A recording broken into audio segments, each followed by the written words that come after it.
Thank you for joining us on our journey here to preserve the history of mixed martial arts. When I wanted to take on this project, I needed help. I brought in one of my favorite matchmakers, Miguel Iturrate, and the MMA detective, Mike Davis. So to do this, we've been able to preserve history. Welcome and enjoy. Okay, what's happening, Lights Out podcast fan members? Doing our favorite thing we do here, deep dives. I got the normal crew as usual, and our special guest tonight, another 50 Fight Club member, guy's been around Midwest guy, and this is not only is this guy a great fighter, but this guy's actually one of the smart ones. I mean, he's an attorney, started his own law firm. I mean, if you get in trouble and you work on the railroad, talk to this guy, Nick Thompson. Nick, what's happening, brother? What's going on, my friend? Long time no see, man. You get up there with those lawyer type people, you won't even deal with us small peons. Is that what's going on here? You big time me. Look at your text messages. I'm the last one to text you when I was in Indianapolis. I didn't hear back. Oh, really? Chris, I was probably out of town, or maybe I was probably saving lives and property and working at the fire department. You know what I mean? Just probably toiling up to my, you know, I work 24 hours at a time. You know, it's rough. I forgive you, brother. You got me on that one. Nick, I got a question for you. Did I ever shortchange you? You? Yeah.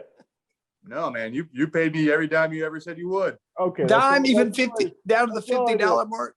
Yeah. Apparently, I shortchanged Mike Brown $50 and it came up, so I didn't want to be ugly here.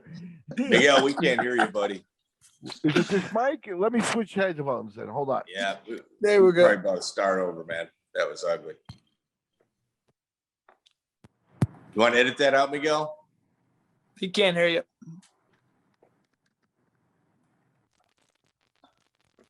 All right, that hopefully is better.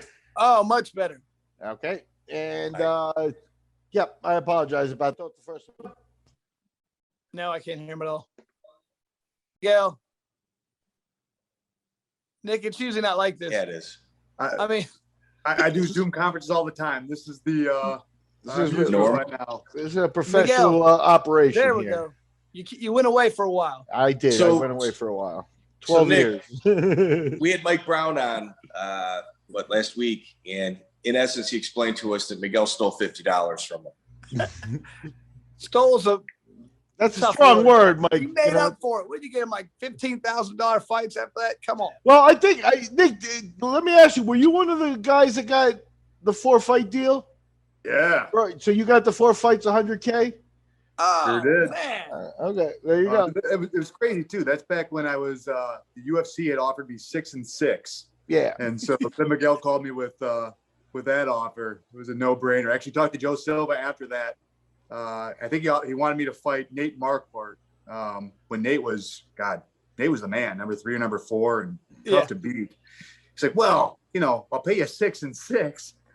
Like, Joe, I'm making 25 to fight a guy that couldn't carry Nate's briefcase to the ring. Why would I do that? You know, it's what it pays. Yeah, at that time, Nate Marquardt, he mounted Anderson Silva and gassed. By the time he got there, he gassed out. Nate Marquardt was a monster. Oh, yes. Oh, yes. So, Nick, you started fighting 2003. March 22nd, 2003 was the first time that you graced the Freestyle Combat Challenge, Dave Strasser's event, against Dan Hart. How long had you been training leading up to that event? Oh, God, at least 3 days. Hold on. Seriously, was that 3 days? Give or take. It was Strasser, man. You know, I showed up. He's like, "You want to fight?" I'm a college kid. I'm like, "Yeah, sure do." Were you training with Omally and Faircloth at this time, or were you training with Dave? So I'd met Omally. God, I don't even remember how I met them.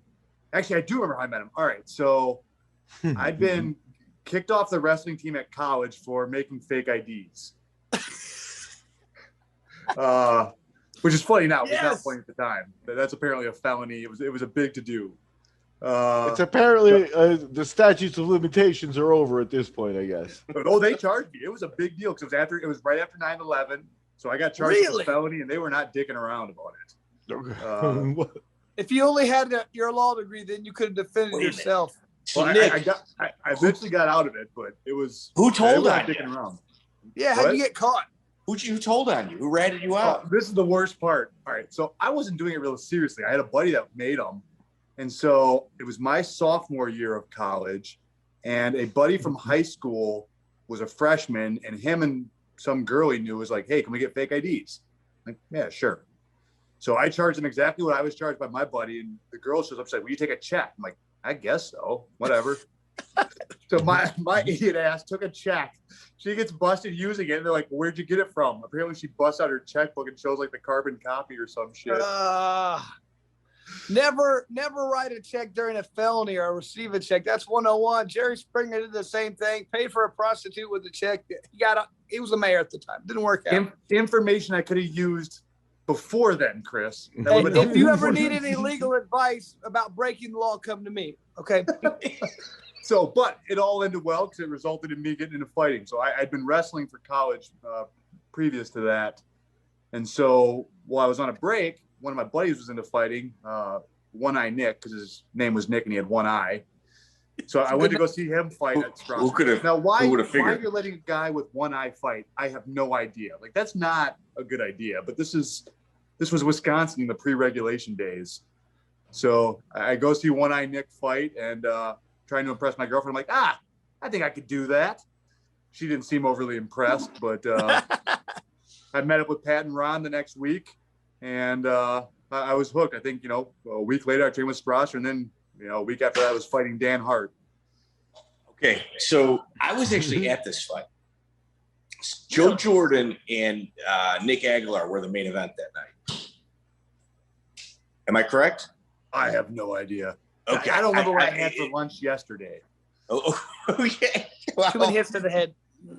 So Nick Aguilar and Joe Jordan were the main event that night. And Joe Jordan had, at that point, he had a hot streak going and everybody was talking about him.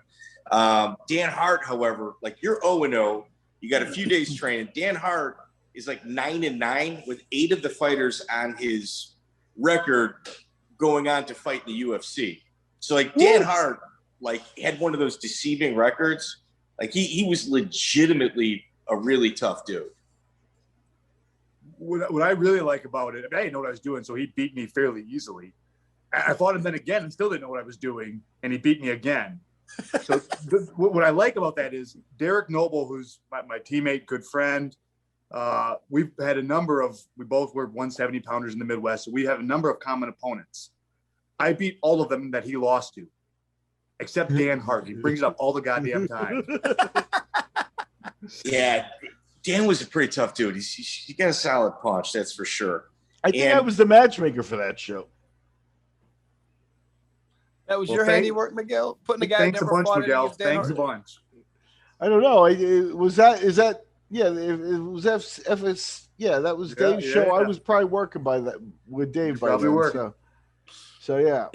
So to bounce back from that, you don't have a good first outing. Did you feel that this sport was for you at that time? No, I just liked it. It was fun.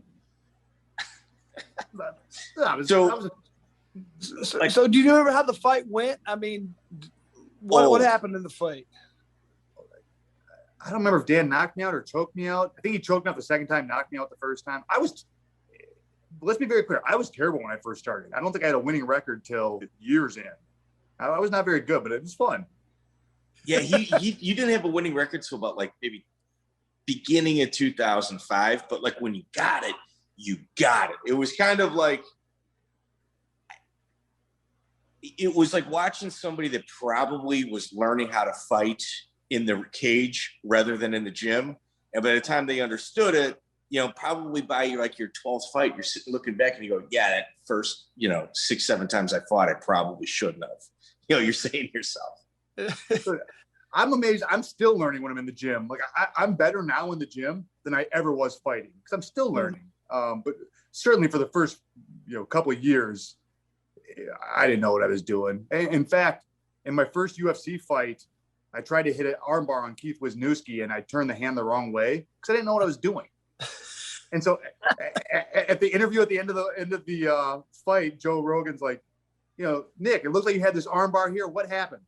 I told him, well, I don't know. I saw George St. Pierre do it, so I thought I'd give it a try. And he started laughing, thinking I was kidding. I was 100% serious. I'm like, I didn't know how to do an armbar. I kind of knew what it was. That was about it.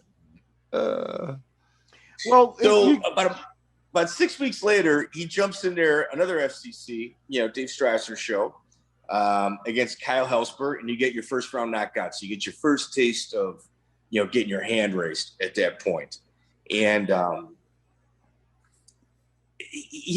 going through your record. So, Chris, his third fight is against Dustin Denny's.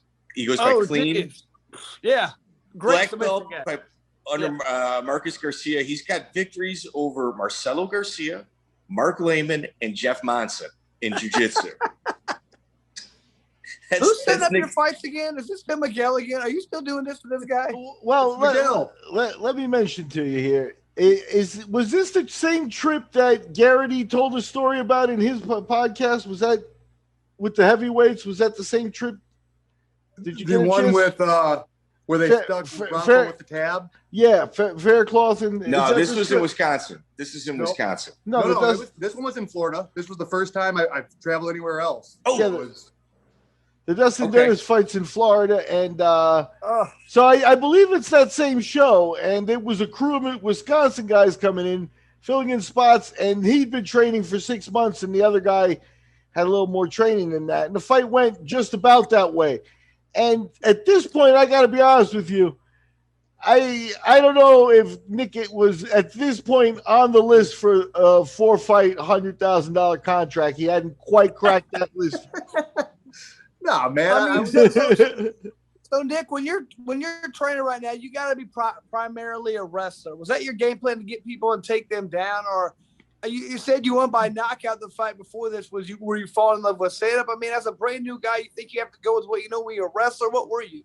No, for sure wrestling. But the problem was my wrestling style. I was better at freestyle. I liked low singles. And low singles in MMA is a terrible idea, especially back in the unregulated days when, head kicks were legal. So it quickly developed into maybe I should move away from wrestling. Okay. What's crazy is, Miguel, you say he's got a little bit of training. He had his black belt. Dustin Denny's had his black belt before Nick even thought about jumping into the cage. Yeah, no, I understand what Strasser's doing. I mean, Strasser's going to be kind of a, like an old school coach kind of guy too. And he puts his guy. He's not a guy. I can see him putting a guy in that he has some hope for every couple of months, and that's what he's doing. Actually, if you watch the schedule, every 2-3 months he's putting a guy in there and just letting him learn on the job kind of thing. So I think Nick. It's a good example of a guy that learned on the job here, a little bit at least. Yeah. So his fourth fight, obviously we talked about is Dan Hart again. So Strasser is trying to get him killed. If you really kind of look at this, and it seems like maybe a gym membership's about to walk out the door, so we get some Kyle Helsper again, a guy he's already got a win over, where Nick gets a rear naked choke in round 2. So right now, Kyle is 0-2, both losses to Nick. I don't think he fights again. And Nick was 1-3. Now he's 2-3 with both wins over the same guy. Hey, by the way, real quick, Dave Strasser did not like you. Do you realize this? I mean, you thought he didn't like you, man. He goes, I'm well aware he didn't like me. Let's be very clear though. It wasn't as a human being. Here's who the people Dave likes. He likes Pat Omally, covered in cats. Did a decade in prison. He likes Ron Faircloth, who, looks like a construction worker out of the Flintstones. I'm this college kid, upper middle class college kid. Yeah. Dave could not wait to see me get beat up. So, Chris, if I may counter your belief that Dave didn't like him, because I'm disagreeing with that. His sixth fight is against black belt Emery Boussard, who is tough Brazil veteran, 5-1 at the time. It appears that he has fought the entire Wisconsin team. He's got win over Salman Hutcherson, a loss to Faircloth, win over O'Malley, win over Garrity, win over Adrian Serrano, and a loss to Dave Strasser. So that was his sixth opponent, another black belt who teaches at the American Top Team. I might add. I mean, so in a way, I understand. Dave had a very old school mentality, and that was just you didn't pick and choose fight. You fought everybody there was, and eventually it toughened up. I mean, that's how they did it in Japan. You got some losses on your record, but you fought everybody, and you got really good. And obviously, it worked out with you, Nick. If it doesn't work out, this guy's like 2-5, and you never hear from him again. But it worked with you, so maybe Dave did like you. He just has an old school mentality. It was. For me, it was the path I needed. So I spent, I guess, 4 years at Dave's. And then for law school, I went to Minnesota and joined Minnesota Martial Arts Academy, which is really much more technique based. I didn't know what I was doing technique wise until I moved. I was already in the UFC, and really at the academy, I learned the technique. But at Strasser, I developed toughness, which I would have never, had I started at the academy, I would have been technically very good, but not very tough. For me, that was exactly the route I needed. I got, you don't stick around in Dave's unless you're tough. And then once you have that, then you can teach technique. Agreed. That's good. Chris, it appeared to me like in grammar school, like there was some one kid that may have smelled a little bit. So everyone said, all right, in like 30 seconds, we're all going to run in different directions and meet at the park and, leave dude there. Nick just kept finding the group over and over again. And, Dave would just set him in there with these just absolute murderers. That's how it appears to me. You got to understand too. I didn't care. Like when I fought Denny's the first time, he hit me in a triangle choke, which I didn't even know what it was. I go unconscious. I come back to, and I keep fighting because I didn't know the fight was over. But I then go out the ring. I'm a 21-year-old kid. Miguel hands me a $1,000 check, and we go out in downtown Miami. That's a fair trade any day of the week to me back then. Good job, Miguel. Did he give you all $1,000 or was it $950? All right. So I heard he brought Mikey Brown. Miguel always paid me well, but actually I'm mad about that. And here's why. So I started with Miguel. Miguel was my promoter for, the first half of my career, which means I didn't know that you had to be wary of promoters not paying you. Oh, yeah. Wait a minute. I just thought you got paid what you were owed. And so did you get ripped off by a promoter, Nick? Well, kind of. It was bizarre. Was it Brad Kohler? Nope. I post-date Brad Kohler. So I fought this is right after I fight right after I fight Wisniewski. So I fight in the MGM, which is one of my all-time favorite moments. Walking out, my first UFC fight in the MGM. It's just, that Madison Square Garden, if you're an American fighter, those are places you just want to fight. And so I do that, and it's awesome. I get back home, and this is when the UFC was doing one-fight deals. And so I win that fight. My next fight is a local show, the XKK, run by Nick Gamps and Jeff Paul. You fought Jeff Doyle. Nope. This is after Wisniewski. Okay. After Wisniewski. Either after Wisniewski or after Carl. After one of those two, I'm fighting for the XKK again. Okay. So they set up their show, and it's supposed to be in some downtown Minneapolis venue that's a legit venue. But this is when licensing's just coming into place, and these guys are not licensed type guys. So they mess up something, and the venue falls through. So where they arrange it is we are fighting behind a machine shed restaurant, back by the dumpsters in the parking lot. It's raining. We're out there in the smallest cage you've ever seen. I'm like, how have I gone from the MGM to not even in front of the machine shed? We are behind the machine shed. It's like bum fights. It totally was. So they were supposed to pay me $10,000 or something if you won the tournament. So they come to me and they're like, hey, man, because the things fell through, we don't have the money. Will you take a boat? Fucking boat. Not taking a boat. What are you talking about? So, why wouldn't they just postpone the event? I don't know how much you know about Jeff Paul and Nick Gamps, but they were flying. I do know. I got them on my list of questions to ask, but you start and I'll jump in. They were not planners. Let's put it that way. So Brad probably made perfect sense to them to fight behind the machine shed. I don't know, man. Those guys were something else. Was it like in a cage or was it like on the ground? No, it was in a cage. It was the smallest cage you've ever seen, behind the machine shed next to the dumpsters. It was awesome. What's that has this feeling of like circa 1996, and it's actually 2006. That's the amazing part of this. Throwback. Good What Lord. I really like crazy. every Midwest fighter has some story like this. Every single Midwest fighter I've ever talked to, like anybody else I talk to is like, what? Every Midwest fighter's like, oh yeah, no, I totally understand what you're saying. Okay, so what happened Am I with the lying? money? Chris, am I lying? Oh yeah. They're always just not only the venue and the circumstances, but like the promoters trying to, how about a boat? It's like, what? There's no water around here. It doesn't matter. You know? Yeah, Nick. So what was behind door number 3? You didn't get door number 1 to check. You didn't get the boat. What did they pay you? I think we settled on some lesser amounts. I mean, I beat up a bunch of cans, so I think we settled on $3,000 they could come up with, and like fine. That's still a good payday. 2006 though. Not 10. You know. That's So, interesting. right. Yeah, Nick Camps actually ran into some issues with pills and stuff like that. He passed, I want to say about 2-3 summers ago. And I think Jeff Paul, I heard he had went down that same road too. It's one of those organizations that actually had some pretty like high-end fights on their cards, usually guys on their way up. And both those guys have passed from what I understand. That's wild. I would like to say it's a surprise, but I'm surprised they made it as long as they did. Yeah. That's really not being mean. That's just kind of, reality. Ultimate Battleground. You fought in Madison, Wisconsin on a show called Ultimate Battleground, and it later became Madtown Throwdown. Was that Pat O'Malley's original creation, or was that a different promoter?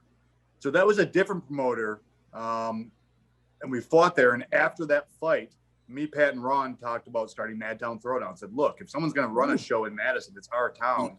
Why don't we do it? And so we started it after that. Yeah, do you know who was on that card too? James Warfield. I did not know that. Dude, that guy was a savage back in the day. He hits hard, man. No joke, hits hard. His game has many holes in it, but that's not one of them.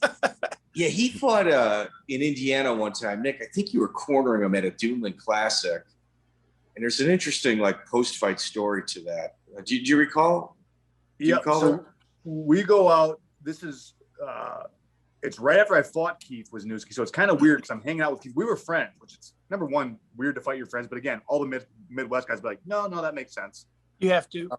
Yep. So Keith and I had fought, and then we're back together for one of his shows. We're bringing a bunch of guys, and so I'm hanging out with Keith and John Koloski, who I liked. We're drinking and we're having a good time. I think we go back to John's. At this point, I'm probably drunker than I should have been, but we're having a good time. Warfield goes out and is in an argument. He was always arguing with his girlfriend. I don't know really about what, but they were always arguing. So he's arguing on the phone with his girlfriend. And this part I heard secondhand, but it sounds about right. So we're outside we're not far from Gary, Indiana. And so some cops roll up because he's in this residential neighborhood yelling in the middle of this driveway. It's like 1 a.m. Yeah, it's 1 a.m. Yeah. He's screaming at his phone. Yeah. He is. But the cop says, you're on the wrong side of the tracks, boy. Meaning like, hey, Gary's down that way. And Warfield had some drinks in him and didn't take kindly to it. So apparently the cops approached him and, we're all inside drinking. I have no idea any of this phone, but he knocks out one of the cops, breaks a jaw or something. Oh, which punching a cop is not normally going to go well for you. Nor did it here. All I know is I'm inside drinking and I hear what I would think would be the sound if you're getting stabbed to death. It was like the loudest man-girl scream I've ever heard in my life. So what turns out what happened is Warfield then went and hid, and so they let the dogs on him, and may have left the dogs on him a little bit longer since he had knocked out one of their buddies. And so you just hear this, blood-curdling scream from James. And then we didn't see him for a few years because he was in prison. But did he win his fight? That's the main. Did he win his fight? I think he went 2-0 that night. He went 2-0. He knew. 2-1. 2-1. That dog bite. So Wisniewski calls me the day after, and he's bringing me through it. I'm like, well, it is what it is. And he's like, the scream, that blood curdling scream, it's probably never going to leave me. It was very disturbing. He's not lying, man. It stopped. We were all partying and have a good time, and it stopped us cold. We're like, what the fuck was that? And Nick, you were not done with law school at this point. You could not defend him, huh? I was still an undergrad. Okay. Also, if you punch a cop, I'm not going to do a whole lot for you. Yeah. What year is this about? What year are we at about now? That's 2004. We're June 4th, 2004. And, let me give a little context to this. So, Nick, you almost had like a thirst and a hunger for fighting that at one point no one else could match. So in 2004, you fought 12 times. You went 9-2-1. That's 2004. 2005, you fight 15 times and you go 11-4. Now I looked up like all the other unusual suspects. Travis View, for some reason, he only had like maybe 5-6 fights that year. Shannon Rich had 12 fights, and Travis Fulton had 14 fights. You beat him, dude. Fulton also had 9 boxing matches that year, but we're talking straight MMA. You were the most active fighter, I don't think, probably on the planet in 2005. Wow. Well, it's fun, man. You get paid to have fun. I was going to go to like bars and get in a fight anyways. May as well get paid and not get arrested for it. It was great. Okay, so you're fighting about every other week, obviously, or every 3 weeks. Were you drinking and partying that year, or do you think you were sober the entire way through? Oh, no, I didn't get serious till I went to Minnesota. It was really right, or just shortly before I went to Minnesota. It was fun, man. I was hanging out. I got to go train with my buddies. We used to drive 2 hours each way, Pat, myself, and Ron, to go to Dave. So I get to hang out with my buddies after school. Go. Terrible influences too. Oh man, those dudes would give you the shirt off their back. You see them, they look like these big, roughnecks, and they are. But if you're in their circle, would give you the shirt off their back.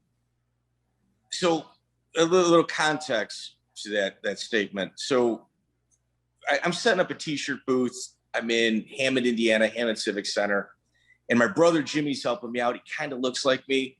My brother Jimmy's bent over and he's kind of like helping organize stuff. O'Malley thinks it's me. O'Malley had his pants unbuckled and down to his ankles and working on his underwear, thinking it was me. And then he sees it's my brother. My brother thought he was like, my brother absolutely got sexually assaulted by Pat Omally. That's all I'm saying. Hold on. Well, let's be very clear. Everyone's been sexually assaulted by Pat Omally. I have never seen. I mean, he has a large penis. There's a reason that he's always showing it off. But my God, he takes it out and puts it on people constantly until I put a stop to it. The last time he did it, ask him. He'll get legitimately upset about it. Like, it bothers him to find him at the level. He put it on me one last time, so I just grabbed it and yanked as hard as I fucking could. Oh. He didn't do it again. He did not do it again. Fighting back. So, yeah, O'Malley, I miss him, man. Yeah, I miss that guy. O'Malley one time did a fight for me, and he got knee barred, and it looked like a little bit of a rough knee bar. So I went to check up on him in the back, and I find him in the locker room, and he's got his knee there, right? And I'm like, "Hey, you all right?" And he pulls his dick out, and he goes, "Does this look swollen?" And all right, we're good. What did it? It looked like it could use some ice, I think. Yeah. I have seen that man's penis more than I've seen my own. I'll tell you what's more disturbing. So I when Brock came in and trained with us, one of the days after practice, he showered, he just goes, "Hey, Thompson," opens up his towel. I've never seen more muscle or cock. Like, I couldn't look away. I really wanted to. Like, God, it's so much muscle and penis. Like this? Much like Warfield's scream, that is something that's burned in my memory. I can't get rid of it. So, Nick, you also have a distinction of being one of the first people to ever hit a twister in a fight. On Madtown Throwdown 1, August 21st, 2004, Ricky, was it Salus? You first round twister. Well, so, I was a wrestler. That's just called the guillotine in wrestling. Exactly. So that was my move in wrestling. I love that move. And in fairness, I tried the banana splits first, but he didn't tap to it. So then we just moved on. Really? Tough guy. Yeah, kind of puts you on everybody's radar. Like in terms of like national audience, you know, Eddie Bravo, who is one of the greatest podcast guests ever. Like whenever somebody hit a twister anywhere, whether it was like a jiu-jitsu competition, more often than not, or, you know, in an MMA contest, he let everybody know. And it kind of was the first time you started getting on people's radars. I mean, your record really wasn't there yet, but you were going in like the direction you should be at that point. It also helped that I posted on MMA.tv a lot about how great it was. So that was helping. Yes. Yeah. A promoter, baby. You got to be. So at this point, like he's 7-4, you know, like you still kind of got, you know, an upside down record. You go back to Racine Freestyle Fighting Championship and you get into a tournament. And you start with John Renkin, who's got 46 fights. And, you know, another 50 Fight Club member, and you get a first round TKO. And then your second fight is Sean Huffman. You win second round rear naked choke, where you run into another 50 fight veteran and Brian Ebersol. So I think this is backwards. My recollection is I started with Ebersol and I lost. You did. You lost to Ebersol. I figured that was because it's a tournament. You're not fighting two more times that night. So I lost a decision. Is my record? I don't. It says TKO on your record. Maybe it was. I remember losing, and so I go in the back. I take off my cup and stuff. Chris was there. Chris, you were there. I don't know if you remember it because you loaned me either your cup or your mouth guard or maybe both. So I had it. But I went back to my hotel room and changed, and then I'm like, I was kind of bummed. I was just gonna watch TV. I'm like, I'll go watch the rest of the fights. So I'm in just my regular clothes. And I come back down and Lee Coates, right? Was who ran FCC? I like that dude. So I run into Lee and tournament's still going. He's like, dude, what are you doing? I'm like, what do you mean? It's like, Brian's out for whatever reason, an injury or something, can't continue. You go on. I'm like, well, how long do I have? He's like, you have like 2 minutes. So I went to Chris. I go, Chris, I don't have any stuff. Can I borrow some?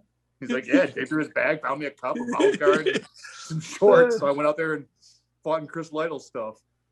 Really? It was his good luck stuff. That's why he won.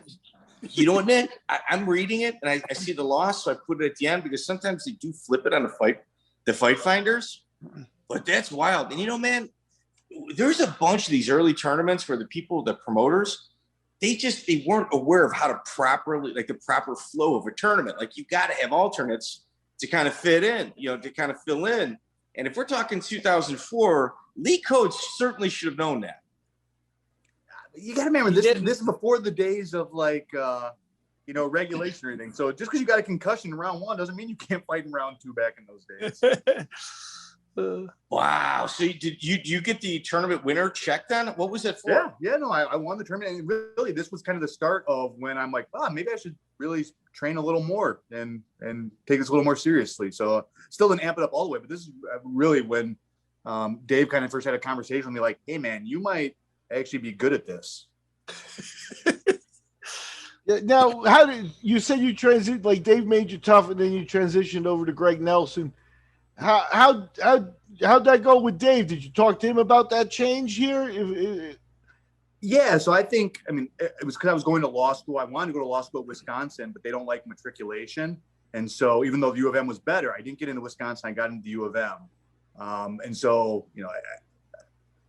I think the only person that was upset that I was leaving was Ron Fairclough. Because everybody else was like, look, man, to go to law school, it just makes sense. So it wasn't like I was leaving Dave to go to a different gym or anything like that. I was going for law school. So there were no hard feelings that I know of. Yeah. Wow. You ran into someone pretty good. Right? Yeah, O'Malley calls me up shortly after, and he's asking about like the kind of Minnesota scene. And he goes, yeah, I'm thinking about throwing Nick in there with this guy, Darryl Gunthmiller, in the Xtreme Cage Combat, Nick Yamst and Jeff Paul. And I just said to him, dude's a monster ticket seller. They're going to protect him. If Nick doesn't get to finish, he might have some issues because, there's no regulation up there. Mm. And you actually walked away from that fight with a draw. In your mind, how did that fight go? I won that fight, no questions asked. It wasn't even close. Now, I didn't beat the brakes off him, but I beat him every round. It was a solid, 10-9 for me every round. But they gave it a draw, and the guy that scored it, one of the judges, they had him come up, and I still didn't know who anybody was. So it was Josh Neer, who was well known on the Midwest scene, not by me, but by most people. And so they had Josh Neer come up and explain why he scored it that way. I think I would be impressed. It pissed me off. I go, well, when I fight you, I'm going to beat you too. So. And Neer was kind of that guy. Like he was that guy. Like he'd score it that way and then go tell you about it afterward. In hindsight, it was totally because Jeff Paul and Nick Gantz asked him to, and they gave him lots of fights. So, at the time I was irritated about Neer, and I was like, I hope I fight you. But I mean, I'm sure Nick and Jeff just said, hey, this guy's upset. Go tell him why he scored it. And Josh probably was like, okay, I'll go do that. Hey, to be honest with you, I'm sure you're lucky to get out there with a draw. I've had some pretty bad ones too, like that back in the day. And you go into somebody's hometown, you get a draw, you won the fight. Everybody kind of knows that. I no kidding aside, I count it as a win on my record. Everybody's like, "What's your record?" Yeah. That's a win. What about this draw? I'm like, I won that. Yeah, the thing with it was like at the time, Nick is 9-5, and he's like, there's kind of like hype with like. I know I was posting about Nick. O'Malley Nick was on some of the message boards. So it was kind of like a lot of loud mouths that were idiots because we would have fun while talking about Nick. But he's got a 9-5 record and he appears beatable, but he's much better than what his record was. So Darryl Gunthmiller, who's 11-3 at the time and is a huge ticket seller, goes, bring him up here. Let me get this easy payday and ride out. And he's lucky, he didn't walk away with an L after that fight. Yeah. So XFO 4, the fourth XFO, December 3rd, 2004, Darren Hines. Dude, how did this fight even take place? Darren Hines weighed 150 pounds. Nick soaking wet, he weighed that. Nick weighed like 185. And I remember like looking, Nick's like, yeah, I'm fighting that guy. And he's got like, who was cornering? Was it O'Malley and Strasser? I don't remember. I thought it was Garrity, but I think maybe Garrity. First off, take us through the fight, and I got to tell you guys about what took place after Nick's fight. The only part I really remember about that fight is we went to after weigh-ins to get something to eat, and wherever we went had a vending machine with fake tattoos, so we put on a bunch of fake tattoos for the fight. That's all I really remember. Right. So Nick grabs this guy in a guillotine, no punches thrown.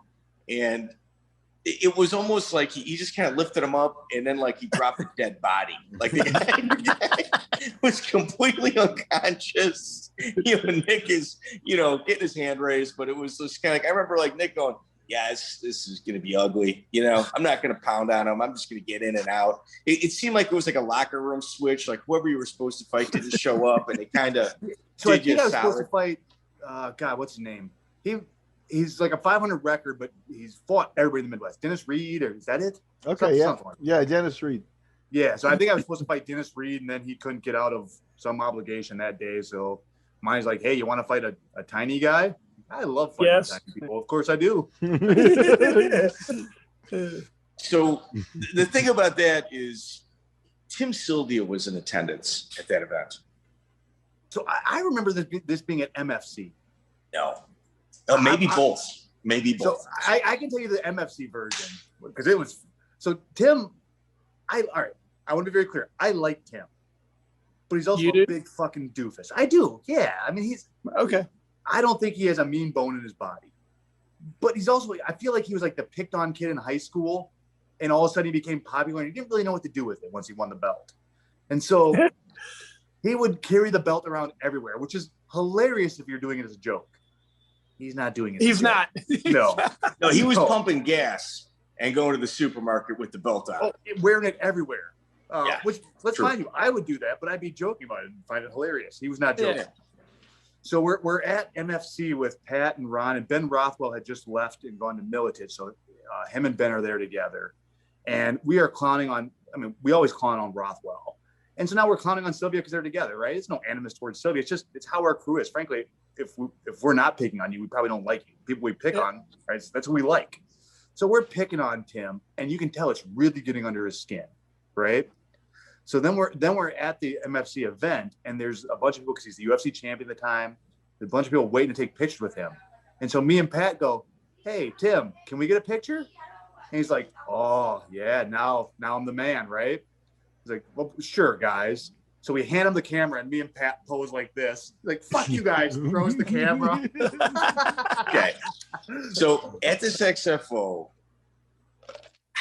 maybe even Garrity, all I know is Strasser walks up to him, asks him for a picture, hands Tim the picture, and him and Garrity pose. And I'm like, I couldn't believe it. So Tim actually took the picture. I'm like, I couldn't believe this. So Garrity, they're laughing her ass off, comes over to me, "Hey, dude, let's do it again." And I'm like, "What are you talking about?" I kind of saw it, but I wasn't sure. I caught it. So Garrity, 30 minutes later, does it with me. And it was just I was like, "Man, I want no part of this. I want no part of this." It was almost kind of they wouldn't stop. They saw Tim, they knew it bothered them. And it wasn't, they weren't going to stop until one of them got their ass beat, at which point they'd be like, "Yeah, it was still funny. One more time." Yeah. I think that was the general MO of Strasser's crew. Yeah, no, big time.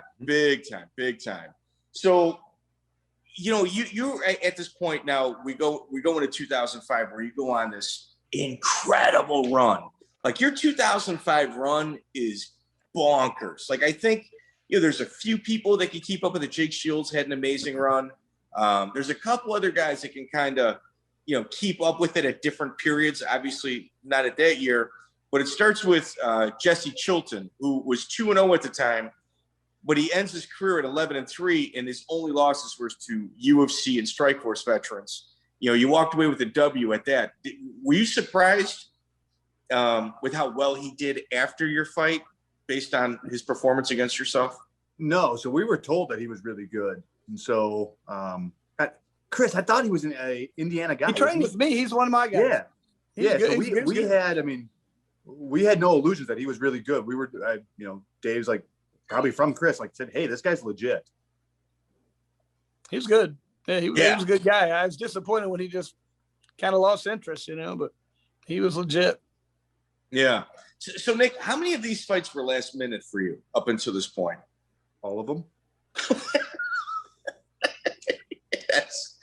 That's Strasser, man. That's what he did. Yeah. So it was, there was one, I want to say Amir Basad, who, again, is a black belt, right? I am at Dairy Queen getting a milkshake when Dave calls me and says, "Hey, you want to fight in 2 days?" Well, what? Wait, man, I'm getting a milkshake right now. Yeah. That's all right. So in fairness to Strasser, that wasn't that abnormal for the Midwest generally. There were a couple camps where they would plan ahead, but most of the Midwest was just show up and fight. There were times you'd fight people from the crowd. You didn't know when you were going to fight. Yeah. Yeah. And, you've also fought Brian Gassaway on a last-minute fight, but I think it was Brian that took the last-minute fight. I think he took it on a couple weeks' notice. Gassaway, who was a, very seasoned veteran at that time. And, you handled him. To me, that was kind of your coming out party. For me, the shift was really once I moved to Minnesota and went down to 170. But this is certainly kind of the start of, hey, I might be decent. My favorite part of that, Shoney Carter, anybody that's ever met Shoney or knows him, he's just a card, right? Oh, yeah. Yeah. So he's cornering Brian Gassaway, who, as Mike said, we just match up well for me. So I'm beating Gassaway pretty fucking handily. And Shoney's yelling directions at Brian. But before every direction, he uses his full name and goes, "Brian, this is Shoney Carter. Get your underhook," for every single thing. And I'm trying not to crack up while I'm fighting. "Brian, this is Shoney Carter." You're in his corner and you're his teammate. He knows who you are. What are you doing? Shoney's got to, just shameless self-promotion right there. "This is Shoney Carter, Mr. International. I've won 13 titles. Here's what you need to do." Oh. Well, on the undercard of that, Romez Brower and Derek Noble fought to a draw, which was kind of one of those hometown fights. You kind of got to see it live in person. Who they obviously later rematched. Was that difficult for you to be cornering guys and fighting on the same card? I know it was kind of normal per se, but as you were getting more serious, was that task more difficult, kind of taking you out of your zone? No, it really wasn't until I switched to Minnesota and fighting really became my career and my teammates' careers that it's that important, right? I mean, then if Noble, I mean, we wanted to win, we didn't want to lose, but if we won or lost, it wasn't, you know, it wasn't our career. It was just something we were doing for fun. So you could go corner somebody or not have a corner. It wasn't that big a deal. Well, fast forward a couple fights. Man, this one's going to hurt, dude. I hate to even bring this one up, but like, you're riding a wave, dude. Like, there's only one fight that hurts my feelings, and we're not there yet. I don't know. This one might. So Nick's riding a wave. Everyone's going, man, this guy that like sucked a year and a half ago is pretty damn good. People. He's smoking people. You know, like I saw Nick get knocked out. I saw him get guillotined by the same guy, like in a very short period of time. And, you know, I'm like, all right, cool guy. You know, hopefully he figures it out. And right now he just beats Brian Gassaway. And then, you know, 3 weeks later on March 5th, he's the main event and he fights Paul Percell. Dave Strasser's event. Oh, this is my own fault. So, Nick, take us through it. And I've been talking too much. Take us through that fight and what happened. All right. So I'm at the point in my career where I think I'm good because I don't know how good other people really are, right? Everyone, when they first come up, kind of has, I don't know, maybe they don't. At least for me, I did because I didn't, you know, I hadn't trained with the best, you know, the absolute best guys. So I didn't realize that I wasn't that good. I think I'm pretty fucking good at this point. And so I'm fighting Percell and I am beating the dog piss out of him. Like I've never beat the dog piss. Ugly. Yeah. Just to the point where I started making fun of him. I started doing Irish boxing. I'm still winning. At one point I go like this and then boxing him. And so the last thing I remember is I'm hitting him. He literally turns away and puts his head in the ropes trying to hide. But it's, you know, it's my hometown and we're on Strasser's show. So they're not stopping a fight just because you're hiding your face. So I'm getting ready to go to town. And then I wake up in the back. Apparently what happened is he wall like this. It wasn't even spinning backwards. It was like, just like, get off me. And it hit me just right on the button. I was out. Wow. Yeah, out. Dude. So, wow. Paul Percell, he took a beating. He took a beating like very few people would even subject themselves to. I'm glad he 100% deserved that fight. I was clowning on him and dicking around. I deserve 100% of what I got. You know, the thing is though, Nick, you talked a lot of shit and like you were a showman, but like after that, a lot of guys wouldn't, you know, they'd take a little time off. They wouldn't show their face. They wouldn't come up to people, hey man, it is what it is. Nice to see you. The way you handled yourself after that fight spoke volumes of your character. Like you're just like, no, I'm not avoiding it. I'm not dodging it. Lost before. It is what it is. It's my own fault. Let's move this. Like you clearly had like a system in place to kind of put it behind you in order to push forward. Are you aware that that's like how we perceived your actions? And I was just having fun. I didn't want to lose. It's embarrassing to lose, but it's not who I am, right? I think there's some guys that, you know, really fighting is who they are and losing crushes them. It's something I like to do. And I was getting paid to do it, man. That's just great. And I don't want to lose, but it doesn't define me. So there's nothing I can do about it at that point. May as well go out and have a good time. See, you say that, but when you're looking at an entire, you know, stadium full of people watching that go down, and you still kind of maintain that type of attitude, honestly, man, I think that was the most impressive thing that I took from your career up until this point. And you had some decent wins, but that was very impressive, very, very impressive. So 3 weeks later, after a brutal knockout, Nick goes to Combat Zone 10, where he fights Nuri Shakir in the main event. Nuri at the time, not a very good record, but some of the most dangerous hands that I have ever seen, like on the indie scene. It's the only time in a fight I've ever been hit and thought that hurt. Like normally, Dude, even, I mean, Chris, my line, normally you'll see a flash of light. And if you see a flash of light, that means you got stung, but it doesn't hurt. You're just like, oh, that wasn't good. Yep. Only time in my fight, he hit me right in the eye and split my eye. And I'm like, oh, that really fucking hurt. I don't want to do this anymore. Time to take him down and submit him. Huh? How'd the fight go after that? I think I hit the first triangle, or maybe the last triangle I ever hit. So, and I think I just remember someone telling me that Nuri doesn't like being choked. Like he freaks out if he's in any kind of chokehold. So I don't know that it was tight. I don't know that it was right. I just know that my teammate told me just try and get something around his neck because he doesn't like it. It would have been nice if you could have had Shoney Carter there because they could have been, this is Shoney Carter. Put him in a triangle choke. I'm your cornerman, you know. It would have helped. Still would be a better cornerman than some of the people I've had. It's true. That's true. Absolutely true. So that's April 2nd. April 23rd, you go back up to Minnesota and fight possibly the biggest ticket seller I have ever seen in my entire life in Joey Clark. Back-to-back days? Well, it's but 21 days in between. Oh, I thought you said it was the next day. Never mind. Yeah, 23rd, April 23rd. And Joey Clark, who had a ton of hype, like that's one of the guys, he's got a phenomenal record. I think he ended with like an 18-4 record. I'm really surprised that he didn't like make a UFC appearance, you know, or Strike Force or something like that, because he certainly had the record in the fanfare. Main event, going into an opponent's backyard again. Did you feel that you had to have a finish in that fight? No, I got offered to go fight and get paid, and I was still just having fun, man. So it was back in my hometown. You know, I was living in Wisconsin at this point, but I'm from Minneapolis, and so I get to fight the biggest ticket seller in my hometown. I mean, that's a great opportunity for me. Yeah, I think Guy Metzger was in attendance that bout. He sure was, because after Joey Clark, these were kind of clowning on him. No, I was clowning on Joey because I've never seen anything like it. So I submit Joey fairly quickly with a straight arm bar. It wasn't even a legitimate submission, frankly. I was just moving towards the Kimura and he tapped out. Well, all right, I'll take it. So he wastes no time and starts talking to Guy Metzger about Guy getting him in the UFC. I'm like, after he just loses. After he just lost. I'm like, huh. Is that how this works? Okay. So, or actually, no, hold on. I'm sorry. It wasn't Guy Metzger. It was Murillo Bustamante.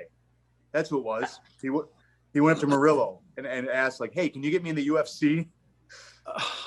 See, Guy Metzger was at a few of those XKKs. He was. And so was Scott Ferozzo at one point. So I think it may have been Guy Metzger. So I promise you, Joey was talking to Murillo. Although that like Guy was there, and I said they asked me, you know, they do the goofy after the fight interview, which are terrible ideas because you have so much adrenaline going. You don't even know what you're saying. Yeah. So like, who do you want to fight next? This was not a time in my life when I was thinking about, you know, I didn't know who I was gonna fight the next day half the time, much less fight next.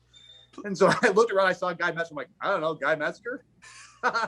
And Guy took it like seriously. He's like, who the fuck is this kid? That's hilarious. That's really to be clear, at that point, Guy Metzger would have fucking killed me. So I'm glad that didn't happen. Well, I mean, you know, the obvious answer to that question was, you know, 7 days later, I'm in the AFC 12 against Marcel Ferreira. Cool. Yep. Miguel was bringing me in to lose that fight. Weren't you, Miguel? Admit it. Yeah, you know, could be. No, you know, the thing is I liked to get Dan's guys beat. So, like, you know, to be quite honest, it's like, you know, when you guys could pull off a victory, it was always something that made me very happy. So, you know, you can take that for what it's worth. I'm just a promoter. I appreciate it. So, I got a question. Go ahead, Chris. No, so Nick, is it? I know Mike's brought this up before. Is at this point, what organization was it where you were fighting for? Where a buddy of mine, Dan Thomas, is kind of being a little disrespectful to the Wisconsin guys, and you got to set him straight. Is that here? God, would it have been? That seems like that was the last time in Florida, so maybe. Mike, either that or when I fought Chris Wilson, because those were the last 2 times I was in Florida. So it would have been one of these two. And so, can you explain that to us? Bring us through it. Yeah, were they clowning on you guys? What was going on? Why did you have a upset with Dean Thomas? God, I don't even remember it. Actually, I like Dean, so I love Dean. He's one of my favorites. I just remember him Well, let me refresh your memory. Him and Wade Rome were doing the DVD voiceovers for a lot of the fights on the AFC shows. And they would clown on everybody from the Midwest. Yeah, you'd get a DVD of your fight, like, losing to Dustin Dennis, and it wasn't like they were going to say nice things about you. You know what I mean? So yeah, it was something like that. So I know all I really remember is challenging him to a fight, which frankly I would have loved that fight. That would have been. He's one of I have 10 people give or take that I would have loved to have fight in my career. Dean's one of them. Mainly because I think the world of him. Yeah. You know what though? Like the way you brought it to him, it was like, well, no, Din, you're constantly, you're using like these DVDs as your stand-up routine. Like this is like the chuckle hut for you, and I want to fight you now. And he's like, well, no, Din, I'm fighting you. I want to fight you. You wouldn't let him go with it. But like that whole stand-up routine on the DVDs of him and Wade Rome going back and forth with like how brilliant they are in MMA, that shit stopped. It did. It was effective. It wasn't subtle, but it was effective. Although my favorite thing about that fight, Marcel was supposed to be ATT, at least as I understand, ATT's next up and coming, UFC superstar at the time. At least that was my understanding. And so we got in there for the fight, and I break my left hand bad. You can actually look at the knuckle still way back behind where it should be because I bust my hand in that fight early. And so I go back to Strasser and say, Dave, I busted my hand like surgery type bad. It's bad, man. It's it's not a boxer fracture. It's a real fracture. Yeah. He goes, all right, which hand? I go, my left one. All right, use your right. And then just push me back out there. Hey, some good coaching. That's solid advice, at least. It was. Let me ask you one quick question. Obviously, by now, people are getting a feel for your sense of humor, too. And you're beginning to remind me, too. You're a funny dude, man. But that Paul Percell fight, is that where you got that fainting goat nickname? How'd that come about? Because I do think it was related to you getting knocked out at some point, and that was at your hometown. Was that where it came up? I already had it because I was so bad in practice. I mean, I'd never been in a real fight in my life. Maybe grade school once, but so I do what all tall, what all tall guys do. Whenever anybody would try to punch me, I'd lean back, which works great the first time to get all the way to the first punch. It's the second one that's the problem. So, it was a weekly occurrence. I wouldn't get knocked out, but I would get knocked down weekly at Strasser's, and this is, and so they're like, I think it was O'Malley, like, you're like one of those goddamn fainting goats. And like, like all real nicknames should be. It's my buddies making fun of me, and it just stuck. Yeah, no, it is one of the all-time great nicknames and stuff too. That's beautiful. I thought it was the greatest of all time. No, yeah, I lobbied for that, but they weren't having that. They think fainting was better. How many concussions do you think you've had? So I've had 3 like loss of memory ones where I don't remember periods of time. But what I've learned since then, which I didn't know, so I got to know through my law practice, one of the lawyers/doctors on the NFL concussion cases. And so I was talking to her. I'm like, well, how much do you worry about concussions? Like, well, concussions aren't great. Don't get me wrong, but it's really what we call micro concussion. It's the everyday getting hit that is what CT is from. It's not from the big concussions. It's from every day getting hits. Why you see it in linemen more than anything else. I said, well, what's kind of the cutoff point for that? She said, well, for impact sports, 10 years. If you do it for 10 years and you're predisposed to CTE, that's kind of when we see it. She goes, well, how long did you fight for? Well, 10 years. So I got that to look forward, although. Well, now, like you said, if you're predisposed, I obviously don't think I am, because I've did it longer than 10 years, and I don't have any problems, not that I know of. I mean, part of the problem is it's hard to, I mean, it comes on as you age, even if you stop getting hit. But also some of the telltale signs are kind of indicative of fighting anyways. For example, it's, impulse control and, risk aversion are some of the first signs that are diminished. And if you're fighting, you're kind of a gambler who's, risk aversion in the first place. So, I don't know, man. Well, here, I also notice it when, like, if guys read, or like when Chris logs into Zoom, he doesn't copy and paste the number. He memorizes the number and puts it in. he does these little brain exercises.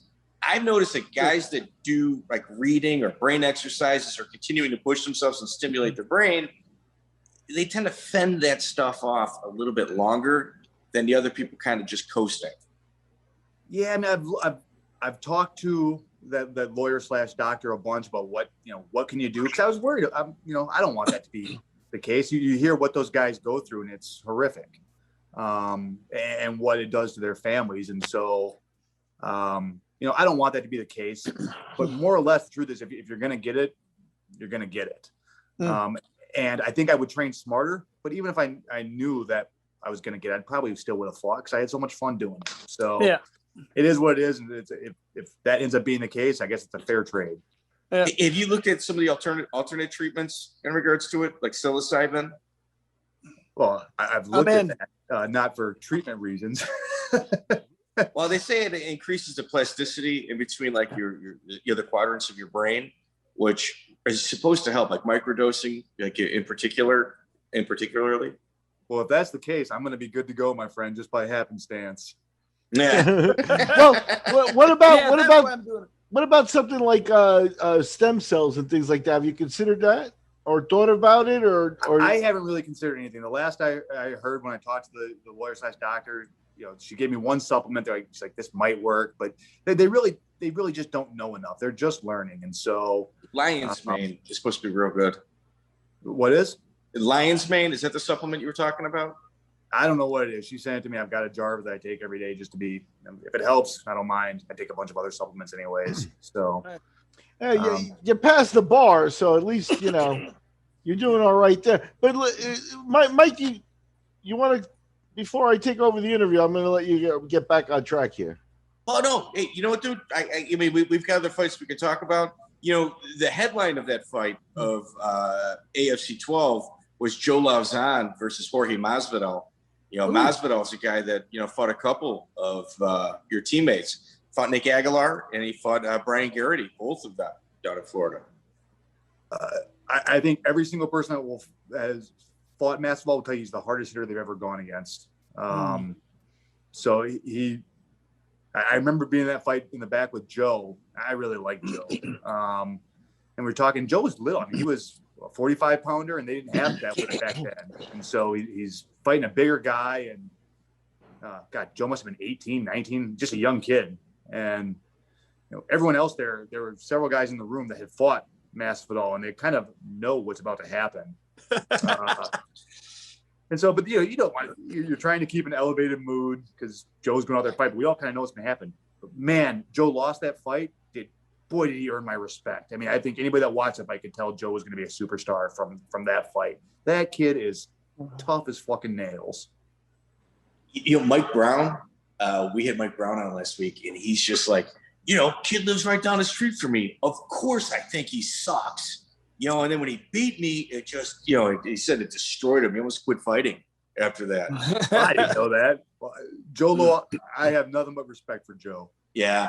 Big time. And I've never heard, he's one of the guys in the sport. I have never heard anyone say anything bad about him. Ever. Kind of hard to. He's just not that type of guy,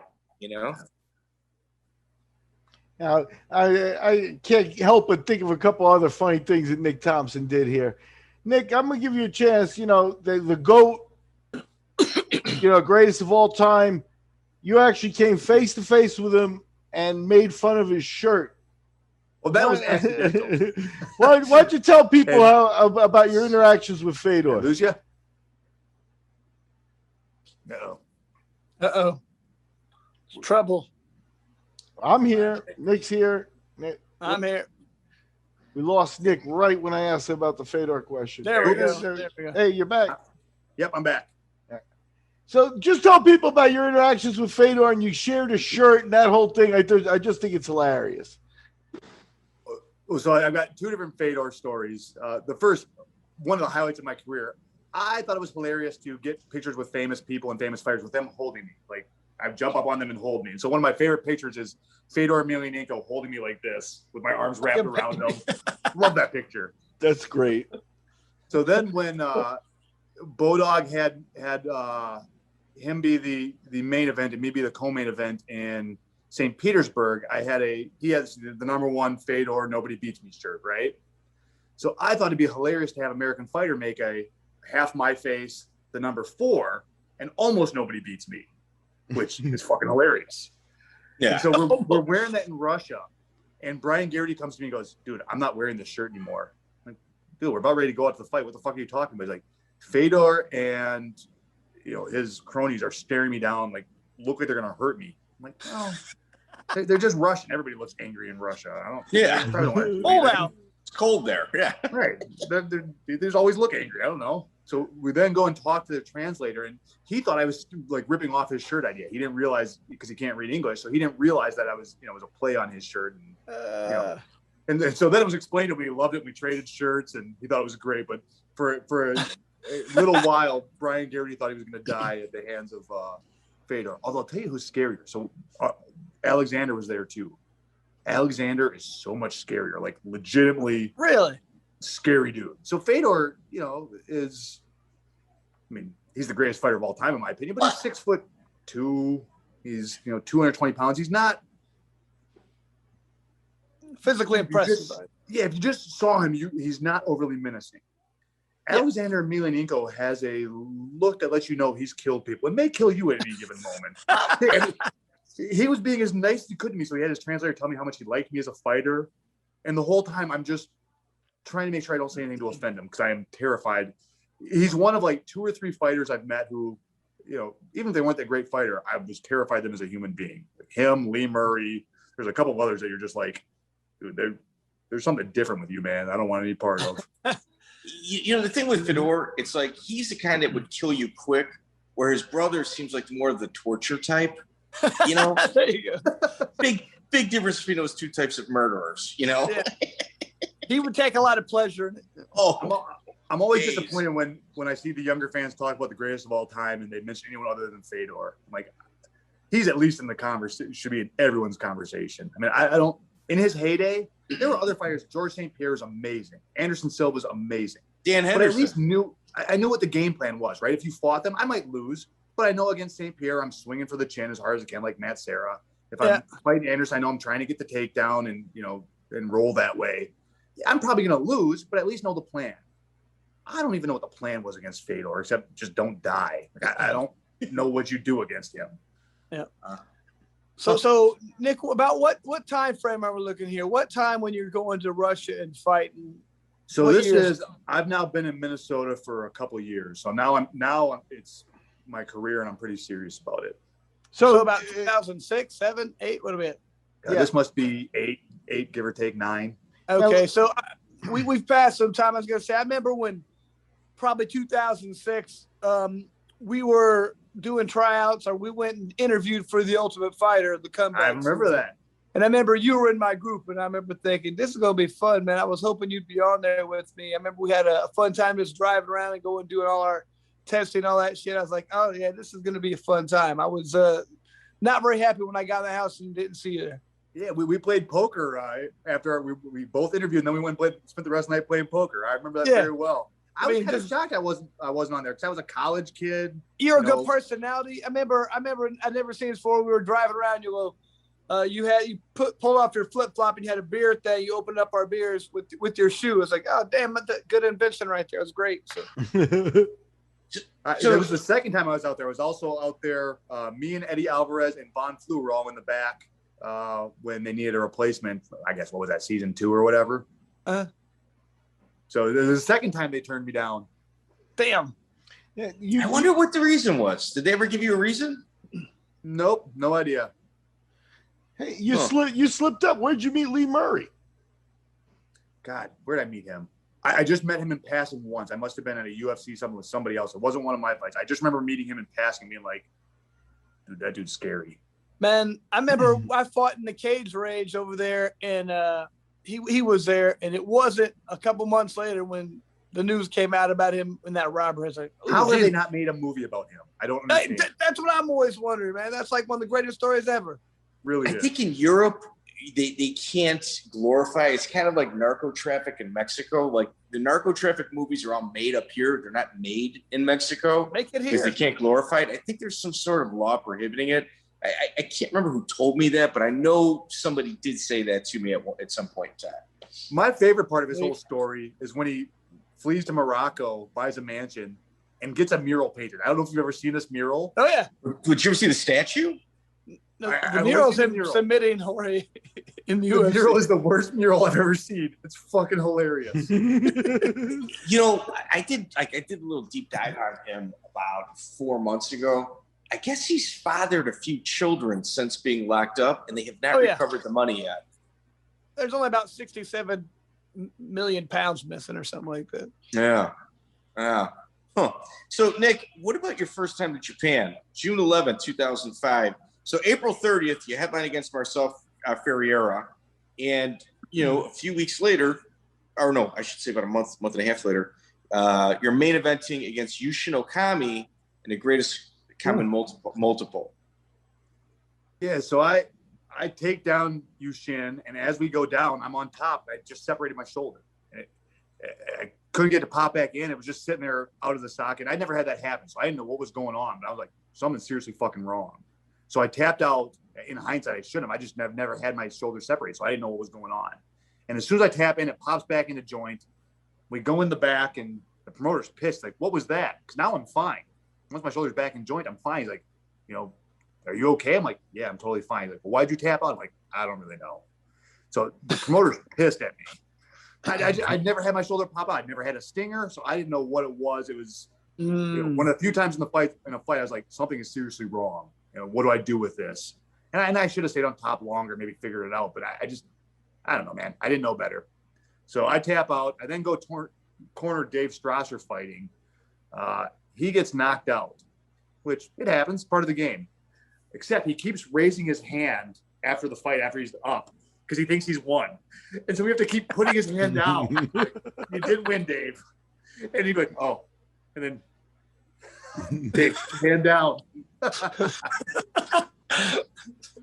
That's funny, man. Wow. Yeah, Aguilar fought on that card too. It was you, Strasser, and Aguilar.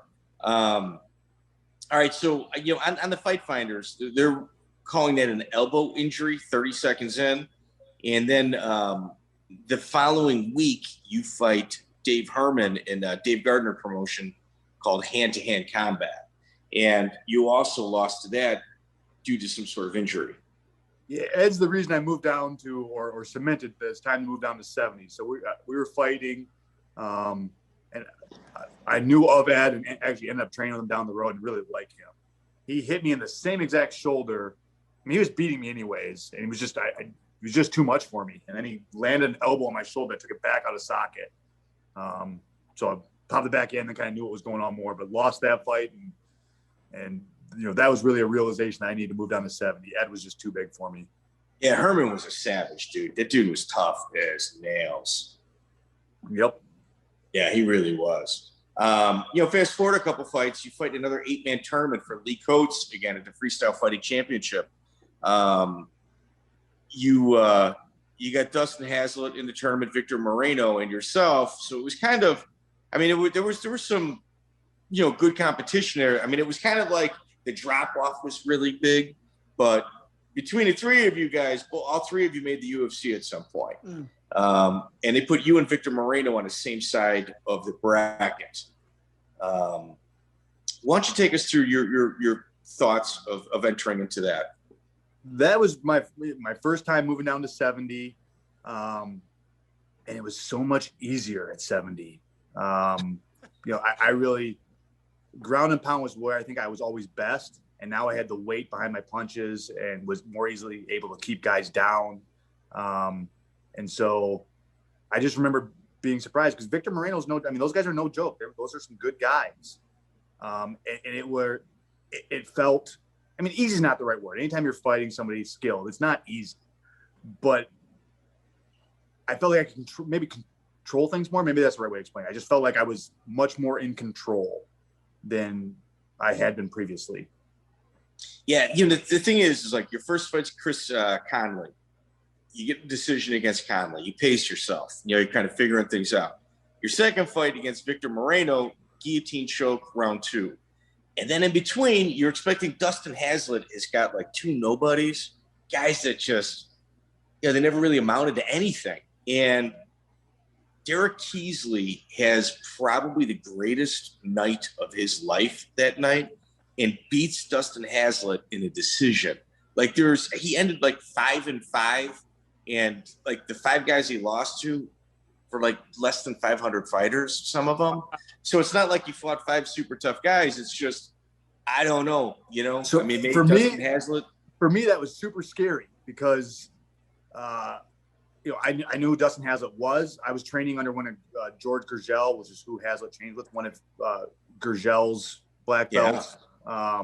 So I was well aware who Dustin was, and I thought that's what I'd be seeing in the finals. I knew how good he was, how tricky he was. And so then I get this kid who I know nothing about, who just beat Dustin. I'm like, oh, this is going to be – I don't know what's about to happen. This is going to be tough. And I think Dustin must have had an off night, or Dustin had an on night. I'm not or Keesley had an on night. I'm not sure which, but it ended up being a pleasant surprise. I thought it was going to be an unhappy one. Yeah. What was the prize money for that tournament? God, they paid me well. Is it 10 grand? That was the number that came to mind, but it's been so long, I don't know. But I remember being a good paying gig. And Carlo Prater was in a few of those. He was saying that he threw the $10,000 number around a couple times. Yeah, that's the number I thought, which was good pay back then. Real good. Oh man, I've never been in a venue where they hated me more than in that one. We're in Tunica, Mississippi, where apparently they still think the war is going on. So they heard I was from the north, and like Yankee. It was bizarre. It was bizarre. Seriously, I mean that's what they were. You know, they were.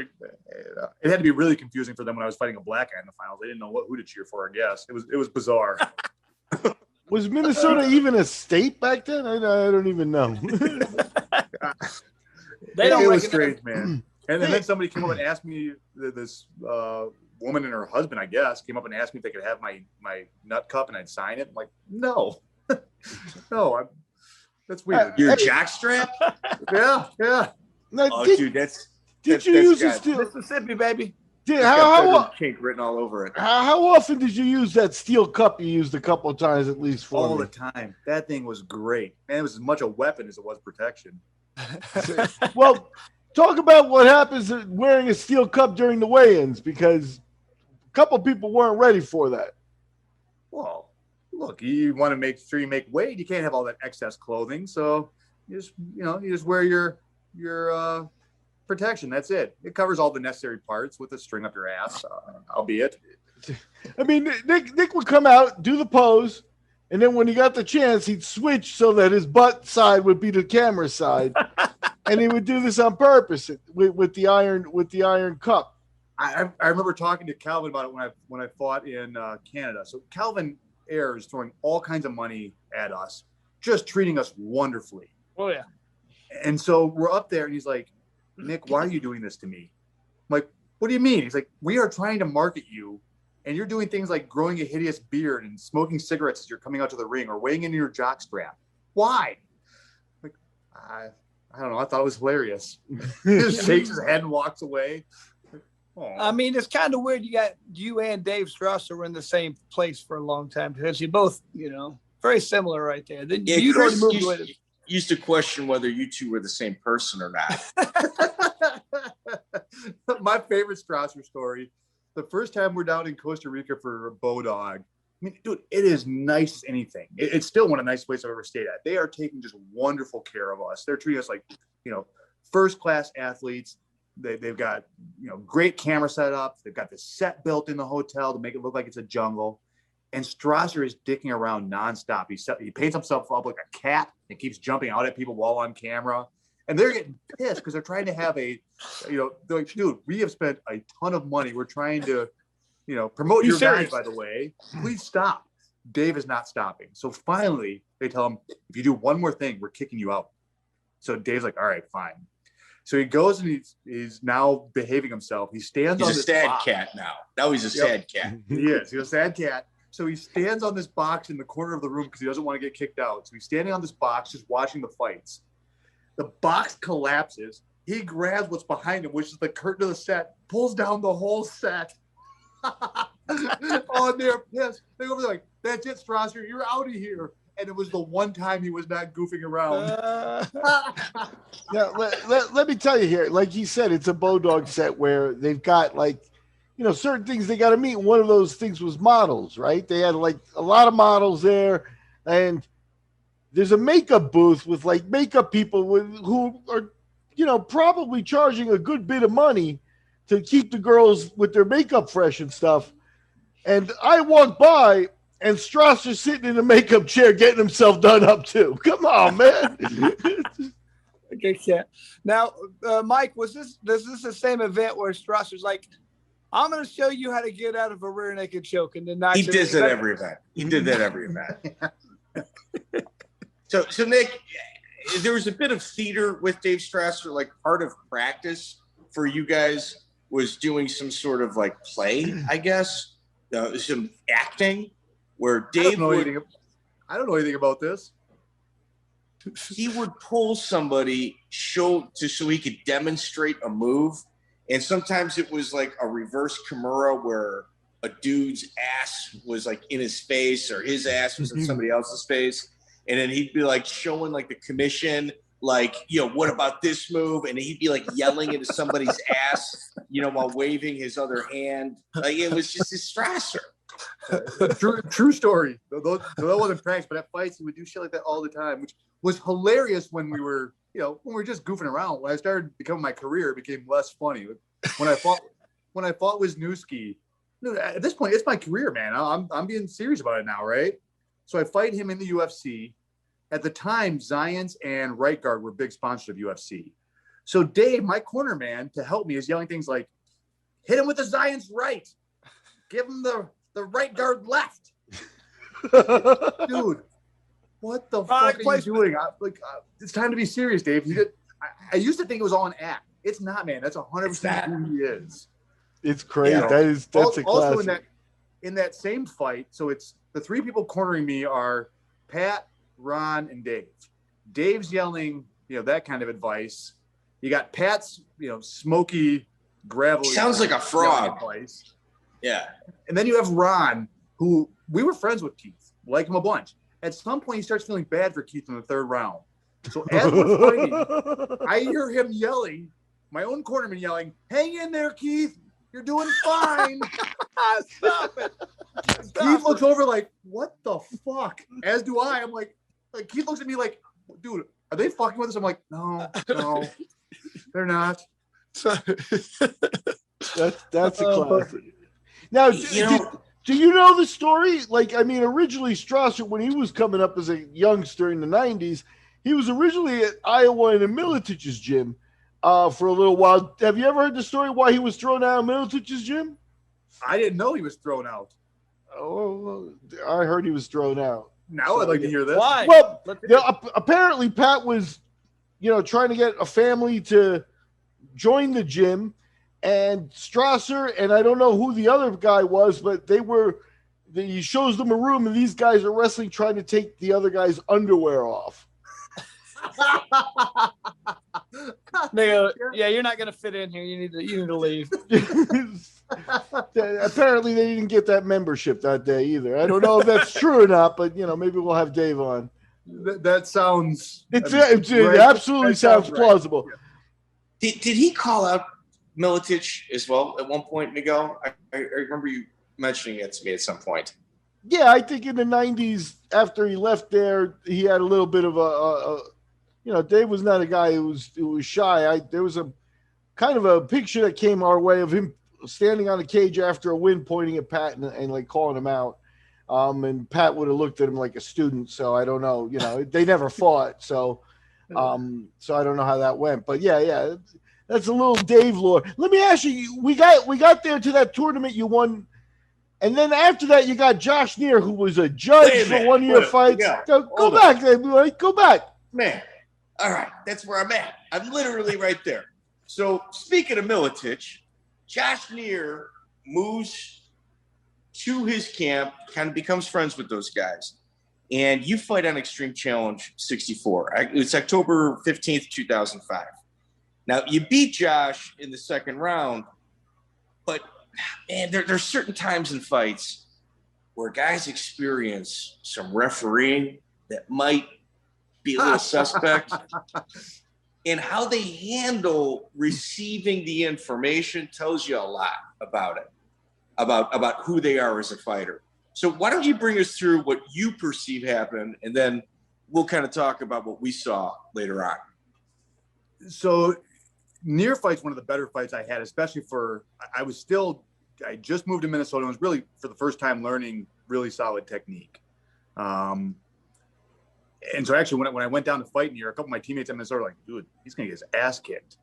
For whatever reason, Neer just lined up as a perfect fight. I beat the dog shit out of Neer. It was very one-sided. It was from post to post.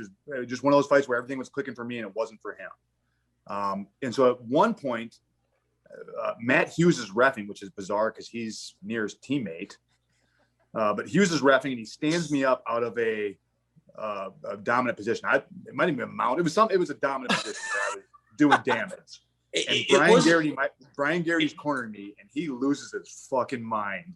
He's calling Matt Hughes every name of the book. He says, "I don't care who you think you're. I'll come in that cage and slap that the taste out of your mouth right now." And he was serious, man. He lost his mind, rightfully so. But it was, frankly, it pumped me up. And if anything, when your cornerman's sticking up for you, you don't have to, right? And so the fact that that's his job. Yeah. Brian was yelling and lost his shit on Matt Hughes, which means I didn't have to say anything because I had my cornerman doing that. So it was super helpful to have him there.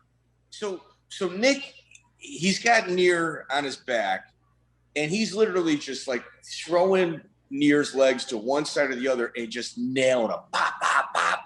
And just it was so dominant to where Hughes received instruction from Spencer Fisher, who was cornering Neer, to stand the fight up. And Hughes kind of goes like this and stands it up. And it was like a super active top position for Nick. And Nick, rather than like protest or kind of complain, he just, he got up, took him down to the corner. Like, you didn't even hesitate, which was very surprising, for me watching it later on. Yeah. So I mean, I think part of that comes from growing up wrestling, like wrestling in high school, wrestling in college, and you're going to get bad calls here and there. And so I don't know. I don't ever recall a bad call phasing me. And also, like I said, this was right after the 170-pound tournament. It's really the first time in my career where I feel like I have control. And so you could have put Neer wherever you want. I just wasn't worried about it at that point. So when they first announced Nick Thompson of the Cage, fantastic stand-up, solid wrestler, they're doing all the stats. And then with Josh Neer, and here's a man that needs one more win before he goes to the UFC. The whole crowd goes berserk, and it's Josh Neer. What I like about that, so after I won that, like Mike was saying, Neer, the whole idea was Neer had just been in the UFC. He was going to take this fight and then get back in the UFC, right? Yeah. And so then when I win it, I'm at this point 6-0 or 7-0 or whatever it was at 170. I hadn't lost at 170. And so I'm like, hey, man, that means I go to the UFC. And so I post every day on MMA.TV about getting to the UFC, including, hey, has anybody seen Joe Silva? I want to make sure he's okay because he hasn't called me. I'm getting kind of worried about him. Every day for like a month. And so finally, I'm at law school one day and Joe calls me. He's like, is Nick there? So, this is him. Did he call your cell phone? Yep, he called my cell phone. How did he get your number? Because I put on those posts. I'm like, I'm very concerned about Joe Silva. If anybody's seen him, please have him call this number. So Joe calls me. He's like, I really don't want to bring you to the UFC right now because you keep making those posts and people are thinking that's going to be the way to get there, but you're next, man. So,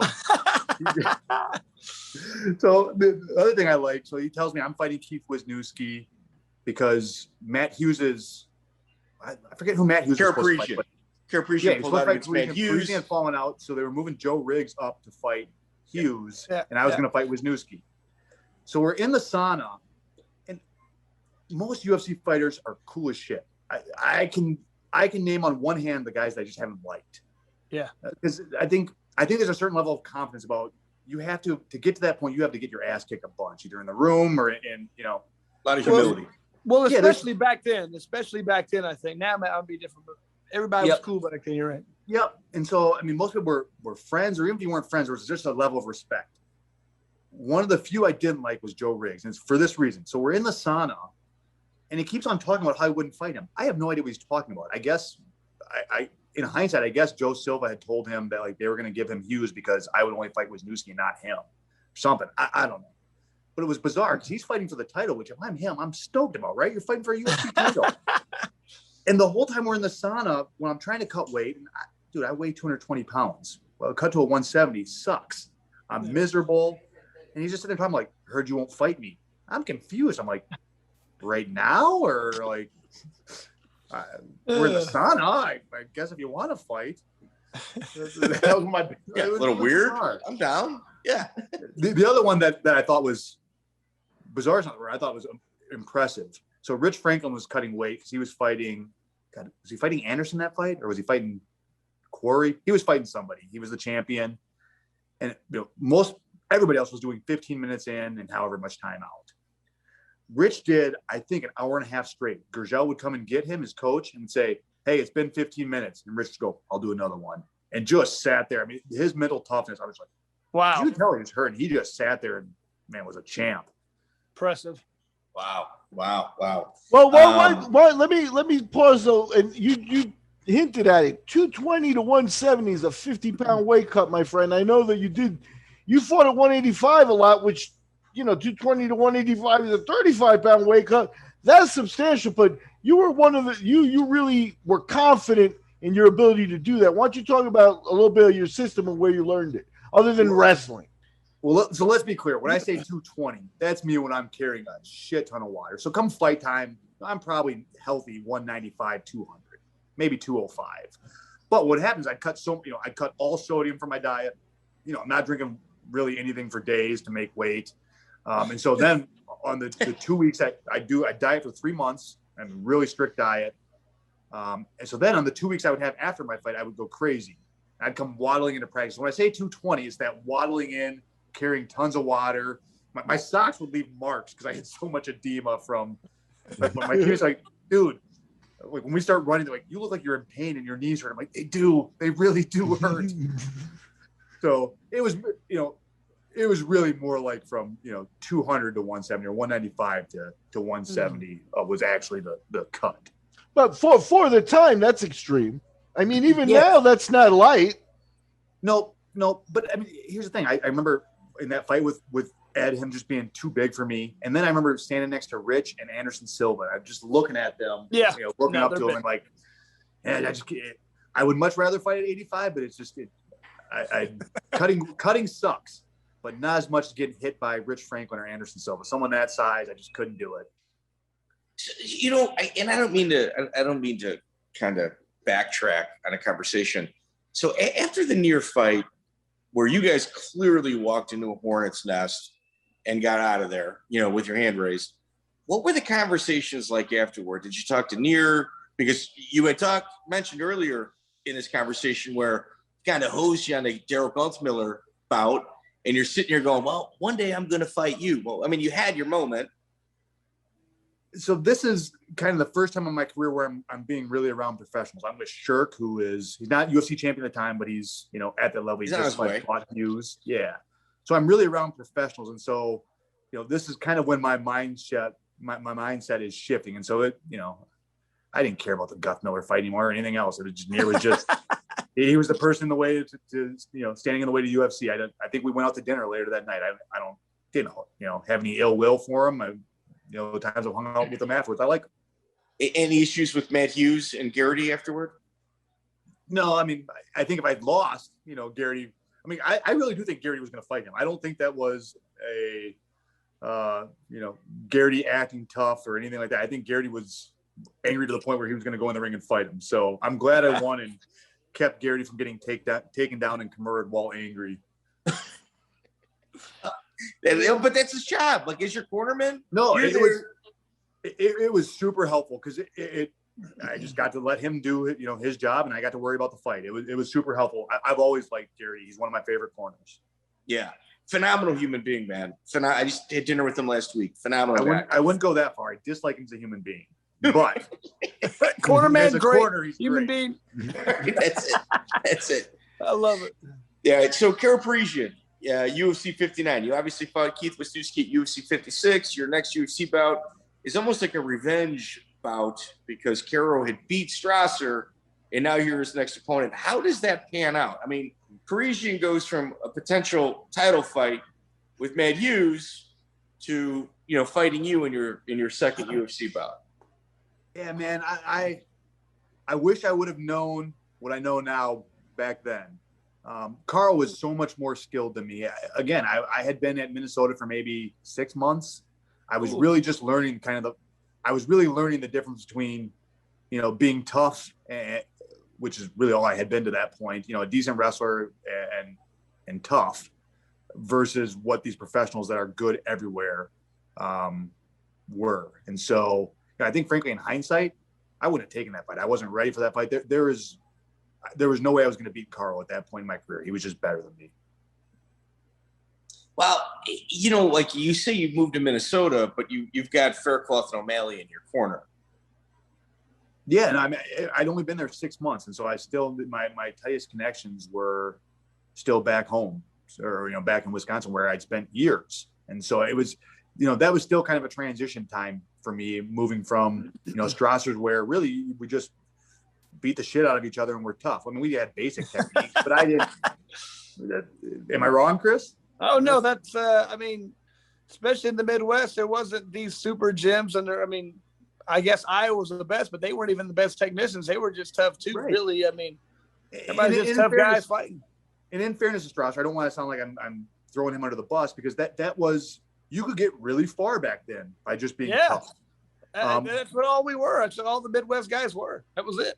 Yep. And so, but there was another level between that and the champions.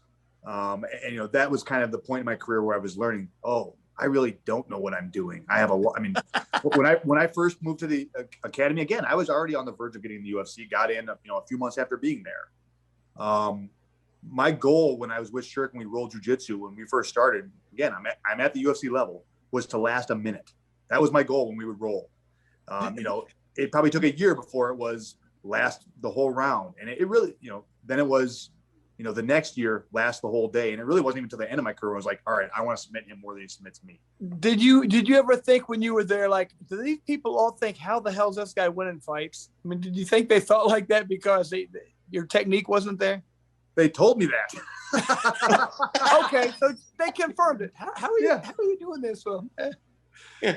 Although I've always done better, in competitions than in practice. I was the same in wrestling, and so I think we was the same way. We've talked about that a lot. There's tons of guys, tons of gym fighters who are just the best guy in the gym and can't translate over to the fight. And then there's some guys who step up more in the fight, and that's yourself. And those are the best guys, the guys who are just, unbelievably good when the pressure's on. But, it is amazing how many gym fighters are at the UFC. Like, how's this guy not in the UFC? Because when a fight comes, they suck. But it's amazing how good they are in the gym. They have the talent. They just can't mentally deal with it. And I think mental toughness is the most important thing. And it sounds like you have it. Yeah, it's every good gym has just stories of guys that are just killers in the gym and can't put it together. And I don't understand it, because I've always been the opposite way. It's nothing that I've trained. It's just I've always done much better in competition. I think part of it, though, is my style, both for wrestling and also for fighting, was weird. And I'll do a brief non sequitur, but then return. It's an awkward style. Yeah, for sure. So I went. Go ahead. For my wedding, when I got married, we went to dancing classes, and I was fighting professionally at the time. And the dance instructor's like, dude, you're a professional athlete? Yeah. Like, you are awful at all of this. How? I'm like, I don't know. He's like, all right, here's how bad it is. I want you to wait half a beat. When you think you hear the beat, then wait half a beat and go. That was his great dance instruction lesson to me. But I think for fighting, it was super helpful. I think my timing was, not purposely, but unorthodox. And same with wrestling. I think it, in a room, you can get used to that, right? But the first time you see somebody and they're throwing a jab half a second early or half a second late, it takes a while to pick that up. Oh, yeah. Well, if you ever watch, like, the old school heads out there, There's a couple videos out about the stylings of Jersey Joe Walcott as a boxer, and that's all he did. He messed with your timing. You know, he screwed up his timing in order to capitalize on you not being able to deal with it. And, you know, you had mentioned a name earlier, Joe Riggs. There's been several training partners of his that said world class, like champion in the gym. You know, and then he had some, you know, some issues, you know, when it came, you know, under the bright lights. But like Jeremy Horn even said, best person he's ever had in the gym with him, Joe Riggs. Man, yeah, I'll be honest with you. I went out there once and trained with those guys for a couple of weeks, and when we fought, I remember somehow I took him down. I don't take anybody down. He double underhooked me, and I tossed him in a headlock and got on top. I was like, oh. I didn't take him down once in 2 weeks in the gym. Not once. I couldn't believe it. Yeah, that's all true. I've heard that. I've heard that about him. I saw the first fight I ever saw was him and Alex Stiebling. Oh my God. Wait. Nick. Stiebling won the fight, but I have never seen a person. I mean, that's a lifestyle Hall of Fame fight. Oh, and so, you know, I had a healthy amount of respect for Joe Riggs because I saw what he did to Alex Stiebling. Even though he lost the fight, I've never seen somebody take a worse beating and win. I mean, the fact that Stiebling survived, much less won, was amazing. Nick, were you shocked that Stiebling went out like for the second round? I have never seen a person take a greater beating and win. I mean, it was. I remember watching Joe Riggs and just being fucking impressed. Like, because Alex Stiebling, he's no joke, man. He's a tough Brazilian killer, bro. And Joe Riggs, I mean, oh man, he beat the dog piss out of him. I remember Alex called me after that, and he was like, "Dude, I promise, Chris, that fight took 2 years off my life." I was like, I gotta see this. It did. It did. That's a generous estimation. What's crazy? That was for the WEC 205-pound belt. That's right. Did you guys at the end take a look at the belt? It's like one of those cheesy title belts with like horrible rhinestones that say WEC on it, like real small, like on the bottom. They may have paid $80 for it. Big time. Yeah, it's horrible. Absolutely horrible. But they've got the memories of their combat. That's right. Well, here, Miguel, you've been sitting idle. Well, I got a couple. I got one for you. Eddie Alvarez, BoDog fight. Big fan of that fight. Big fan. April 14, 2007. Nick, some would argue that this is your crowning moment. Well, really fast, I'll frame it a little bit, right? He worked with BoDog, and we got him a steady flow of fights, and he was winning them all. At this point, he was definitely better than his people. We got him a Dustin Dennis rematch, and I remember that, it was just completely different than the first Dustin Dennis fight. It was like Dustin had stayed the same, and Nick had just, gone and I think he went 4-0 or 3-0 at BoDog, and then got the title fight with Eddie. And I sort of had a feeling here. He still had Strasser with him, and if you mentioned Minnesota, is that Greg Nelson too? Yep. Yeah, because that's the guru up there, right? I'd like for you to talk a little bit about Greg, because he's the guy who deserves a lot of the props up there and stuff. But Eddie was still at that point getting by on instinct, and you game planned him.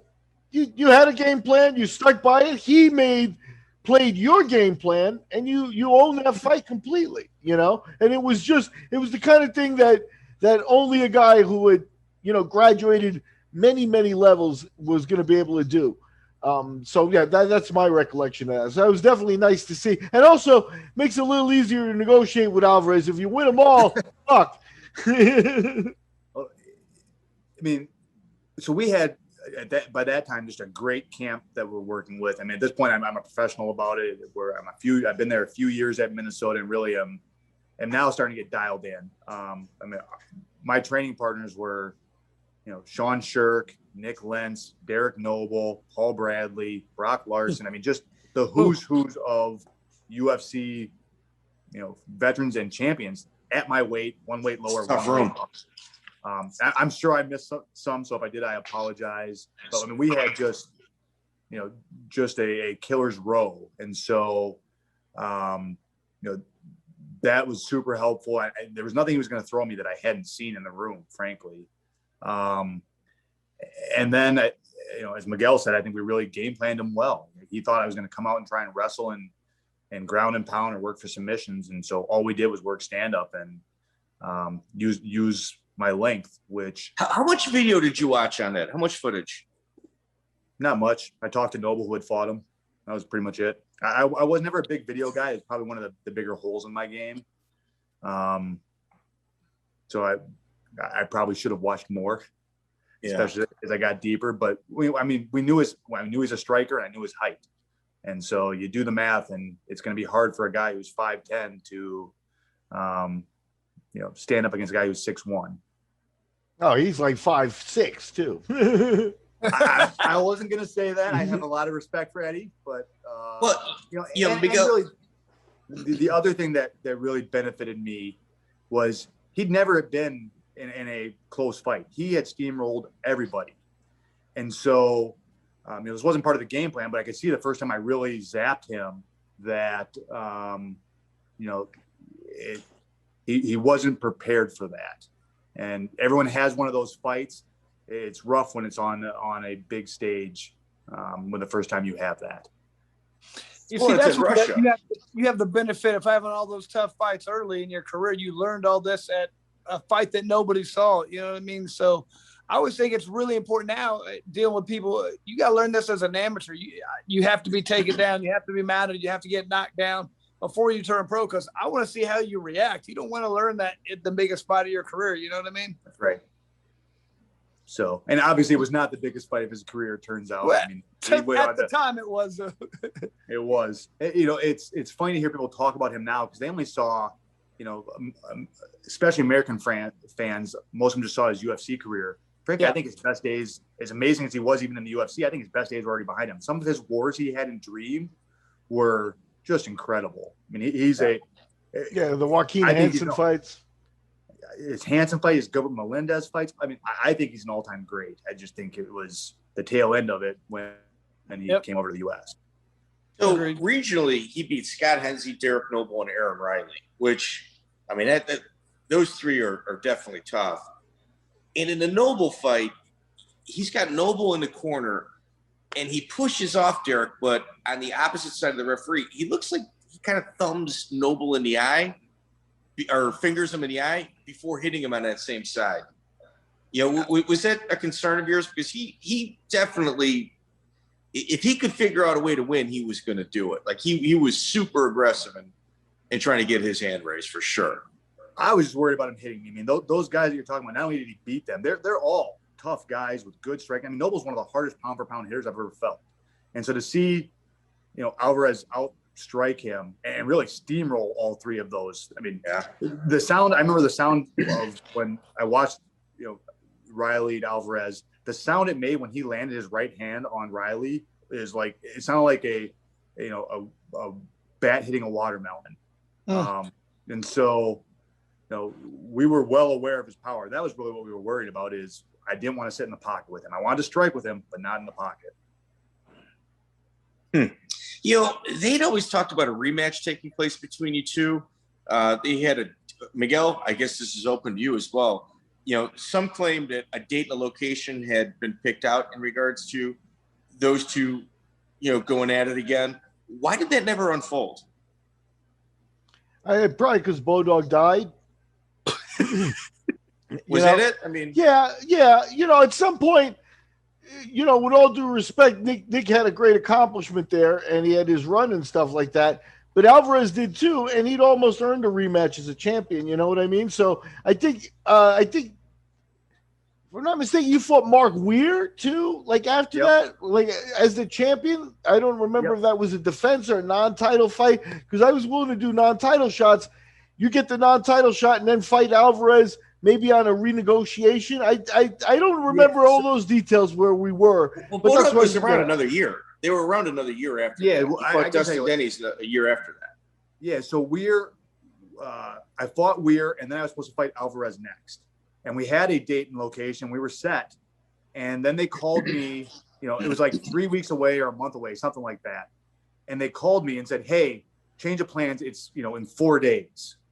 And it's at 170. And I'm like, I just can't. I can't. There's nothing I can do to make that happen. Yeah. And so. What were you walking around at? I was probably at 95, something like that. And the bigger thing was, my diet for making 70, you have to cut the sodium. And, at that point, it's just, it's too late. I can't, and so I said, look, guys, I'd love to help you out, but I just can't do it. And so by the time the next fight came around, I think Alvarez had moved on to bigger and better things. And I had one fight left on my deal. And so I think kind of moved on. Never happened. That's interesting. Were you surprised at how well he did later on when he went down a weight class? You were probably the guy that told him that he needed to, go down a weight class, much like Ed Herman was to you. Yeah. So we had a talk in the back. So Eddie and I were friends before that fight, or at least friendly. And so we talked in the back. I said, dude, go to 55. You're just not a 70 pounder. And I think he took it as an insult. I didn't mean it as that. I think, again, I think he's an all-time great. He's just not a 70 pounder. Well, yeah. So, if you're 5'8" or whatever you say he is, I don't know. Well, it's some of those Atlantic City shows, Nick. I was with you backstage where you guys clearly, would go out of your way to say hello to each other, well knowing that eventually you'd fight. Yeah, I liked him. I have nothing but respect for, his ability to fight. And he was always nice to me. And so, again, it's the number of fighters I met that are assholes are few and far between. It's really the opposite. You would think, I think from a fan perspective, that fighters are very standoffish, but it's not that at all. Chris and I trained together numerous times, even though we were the same weight, trying to get on the same TV show to fight each other, for a living. It's just, we're professionals about it. When it comes fight time, we'll fight. We're not going to be friends during the fight. But the moment that, the bell sounds and it's over, I wish my opponents the best of luck. There was an incident that took place between you and Eddie after that bout. There was. What happened there? All right. So do you think I knew the answer to that question, Chris? Yeah, it's a whole story. I'm embarrassed about it, but it's what happened, man. So I'm leaving. It's a whole thing. So I'm leaving the ring, and a bunch of people are trying to grab me. And you got adrenaline going, and so I just push past them. I get into the back, and Vlad, the head gangster Russian guy who's running everything, it's like, why'd you do that? Like, why'd I do what? Like, well, Vladimir Putin and Silvio Berlusconi were trying to shake your hand to congratulate you, and you just pushed down the Italian prime minister. I'm like, oh, well, my bad. It's like, all right. Did you go, who, me? That doesn't sound like something I would do. So they're like, all right, look, they want you to come to the palace afterwards and have dinner with them. I'm like, oh, cool, all right. I'm not doing that, yeah. But I'm a 24-year-old kid, right? And so then the fights end, and there's a bus with the fighters that were invited to have dinner to go with him. There's another bus going to the party that all my buddies are going to. So I'm like, well, go on this one. So we go to this pirate ship, and I don't mean that as a euphemism. It's a pirate ship on the water that's been turned into a techno club in Russia. We go on this thing, and there are in this club some of the most attractive women I've ever seen, not wearing clothes, just body paint, in nets above us, and midgets dressed up as Uncle Sam boxing. Now, I know you shouldn't use the word midgets, but they're dressed up as Uncle Sam boxing. So I think, the PC went out the window. Hey, you chose wisely. You got that cred. They'll give you that. So we're drinking a little bit. I hadn't anything to, again, at this point, I'm actually, I'm taking my fighting very professionally. So I hadn't had anything to drink in 3 months. And so they asked me what I wanted to drink. I'm like, I don't know, a beer, I guess. And so they find me the biggest can of Foster's I've ever seen. It takes them like a half hour to do it. Apparently they don't have beer in this techno pirate ship dance club. So they find me the biggest Foster's beer I've ever seen. I'm drinking that. And Vlad sees me, he's like, what are you doing here? You're supposed to be at the palace. I'm like, I came out here to hang out with my friends. I'll do it next time. He's like, next time? What are you talking about? This is, two heads of state inviting you. There's not a next time. I'm like, well, tell him I missed it. I don't know what to tell you. So he's like, all right, well, fine. you're going to drink vodka with me, though. I'm like, well, Vat, I haven't really drank a whole lot, in months. He's like, you're in Russia? American champ, don't be a pussy, drink vodka, and starts pouring it on me until I open my mouth. He does this throughout the night, nonstop. I am fall down drunk. At some point, I decided it's a good idea to climb up in the nets where the naked painted ladies are. I get up there and, somebody starts yelling at me in Russian. I assume the club owner is saying, hey, asshole, you can't go up in the nets. They were encouraging you to do more. Great win tonight. I don't speak Russian, but I don't think that's what he was saying. So I climb up in the nets, and now Vlad yells back at him. I assume he says, hey, he's with us. He's fine, because they let me sit up in the nets. I'm having a great time, just sitting next to naked painted ladies who are awesome, watching midgets box, getting drunk is, at this point I'm hammered. So then one of the Brazilian top team guy comes up and hands me a shot of green liquor. He goes, drink this. I'm like, what is it? Absinthe. Yeah. That's what I thought was coming. Yeah. It ruins the party. I have never blacked out in my life. I've browned out from time to time. But if you told me I didn't do something I didn't do, I'd be like, nope, I didn't do that. Yeah. I remember nothing until I sit up on the plane and hear, welcome to Paris, France. I have no idea how I got on the plane. The last thing I remember is doing this shot. I'm wearing the belt. The BoDog belt is broken in half that I'm wearing. I'm like, Tim Sylvia. I was. He knows how to fix it. It was awesome. I better understand Tim now. He's on absinthe. And actually, I can still wear it all the time because BoDog folded while I'm still the champ. Still the BoDog champ. I'm still the BoDog champ. I can wear it around anytime I want. I was going to ask, you have the belt? You have a belt? I do. Is it broken? He's wearing it right now. Nope. You replaced Miguel. You were nice enough to replace it. You heard the story, and you're like, "We'll get you a new one." In any event, so I believe me, I had a fight with Vlad. I fought for fucking Vlad with you, but I appreciate it. So what happens with Alvarez? This is a heck of a lead. I'm getting there. It's a heck of a lead up.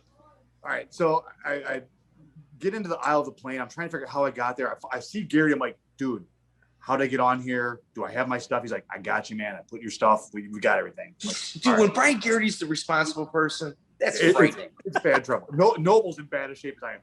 This French guy keeps pushing me, and he's cursing me in French, but I don't speak French. I'm like, I think he just wants to get off the plane. I'm like, dude, there's people in front of me. We're in the aisle. I can't go anywhere. Stop fucking touching me. I'm still drunk. Leave me alone. So finally we get off the plane. I'm like, dude, why does that guy keep pushing me? Brian's like, oh, yeah, you shoved them down at the airport. I'm like, I did what? It's like, yeah, you were cursing really loudly and carrying on because you're fucking hammered. And he came over and, confronted you. He's like, hey, can you keep it down? And you just shoved them to the ground. I'm like, well, then what happened? They're like, nothing. I'm like, how did we get on the plane? They're like, dude, they were just glad to be rid of you. They wanted you on that plane and out of the country ASAP. Like, did anything else happen? It's like, yeah, one thing you should probably know. I'm like, what? It's like, well, we were standing in line to check in, and Eddie's kid was crying. So Eddie had his little boy sitting ringside, which was really sad. I mean, I met his little boy. I liked his family. And so I remember hearing his boy like screaming as I'm knocking out his dad. It was fucked up, right? It is not good. No. So apparently his son is crying in the airport. And again, this is all secondhand. I remember none of this. His kid's crying. And so I apparently very loudly say, would somebody shut that fucking kid up? He's crying now as he was during the fight. I don't know why I would say that. I'm friends with Eddie. Like, I'm just fucking hammered, man. I don't know where I am. Yeah. So Eddie's wife is apparently with him and takes, doesn't like that I'm, saying what I'm saying. Can't blame her. So she's like, no. She's like, Eddie, go do something. So then Eddie comes over and shoves me. He's like, I'm like, what I do? Something. Like, yeah, right. No, I don't blame Eddie for this at all. I'm like, what I do, Brian? He's like, you just look bewildered. You had no idea why Eddie's pushing you. You're just like, oh, what are you doing? And apparently he goes, you're lucky you're drunk, Thompson. At which point, Derek Noble, who Brian's holding by the belt loops and is passed out, sits up erect and goes, why? When he was sober, he kicked your ass. Maybe you're lucky he's drunk. And then passes back out. So, fuck. So I'm like, well, did anything else happen, Brian? He's like, well, you then got on the plane and Eddie and his wife sat behind you and she hit you as hard as she could with her bag getting on because you were sitting in front of them. I'm like, what'd I do? He goes, you just went, and passed out the rest of the flight. So I heard this story. I immediately called Eddie and apologized. He's like, yeah, man, we can't be friends anymore. That, like, I get it. Sorry. Wow. Sorry, buddy. So wow. That's rough. Dude, it is what it is, man. It is what it is. Hey, Nick, you got enough friends. Time for some enemies, I guess, right? Nick, every fighter, like I've said earlier in this interview, very few equal that asshole thing. Man, looks like I made your list. I'm sorry. I apologize. That's all I can do, man. I was fucking hammered. Yeah, not the first time or the last time I've been drunk and made an ass of myself. Yeah. Nick, we have with that in common. I was sitting in the back of the Vancouver show where he fought Aaron, and I'm standing around, goofy with my fucking whiskey. And Eddie and his wife is hotter than Eddie, are looking for, where's Miguel? They're screaming. She comes up to me. Apparently, without my knowledge, somebody in production had decided to take his fight off the pay-per-view. So, like, everybody in Philadelphia, like, who was the only people who really bought the pay-per-view to see him, didn't get to see the fight. We actually had to throw a party for him like the next week, and he invited his people in Philadelphia and stuff. And his wife was hot, man. I was like very angry with me. She's like, we had people on. Why would they take that one off? Because production people didn't know anything about fighting. Okay. And I guess that was generally BoDog. It was so confusing. So Chris, wait. Nick, when did you know BoDog wasn't going to make it? I hesitate to say for fear of making an enemy, but when Jeff Osborne took over, okay, he's taken three promotions Miguel built into. Tell me I'm wrong. Three promotions that Miguel built into, like, either a feeder to UFC or the rival of UFC, and destroyed them. Miguel. I've heard that assessment. I've heard completely the opposite assessment where it's my fault too. So it's got to be somewhere in between, So I don't know. Yeah. Hey, listen, all good things must come to an end. Nick, BoDog was, my real introduction to Miguel. Phenomenal times. Look, we're doing a podcast today because of it. There we go. Everybody that was part of BoDog, I think will tell you it's the best promotion we've ever fought for.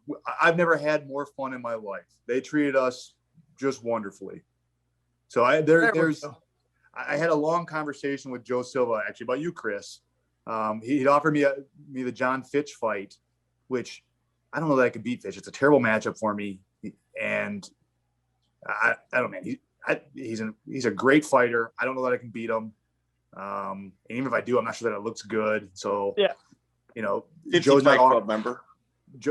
Joe's offering me not a whole lot of money to do it. BoDog's paying me way more, and I'm like, Joe, why would I do that? Like, well, you can do what Chris did, and we'll take, we'll treat you like a company guy, and you go out and just as long as you're competing, we'll keep you on the roster long term. And so it's something I struggle with whether I made the right decision, because I got to go fight in Japan and fight for BoDog and really experience some stuff. But man, there is a significant part of me that's envious of, staying with the UFC and just long-term and having the type of career that Chris had. Well, that's too kind. Thank you, brother. But, so you've had Josh Burnett in your corner for a couple fights.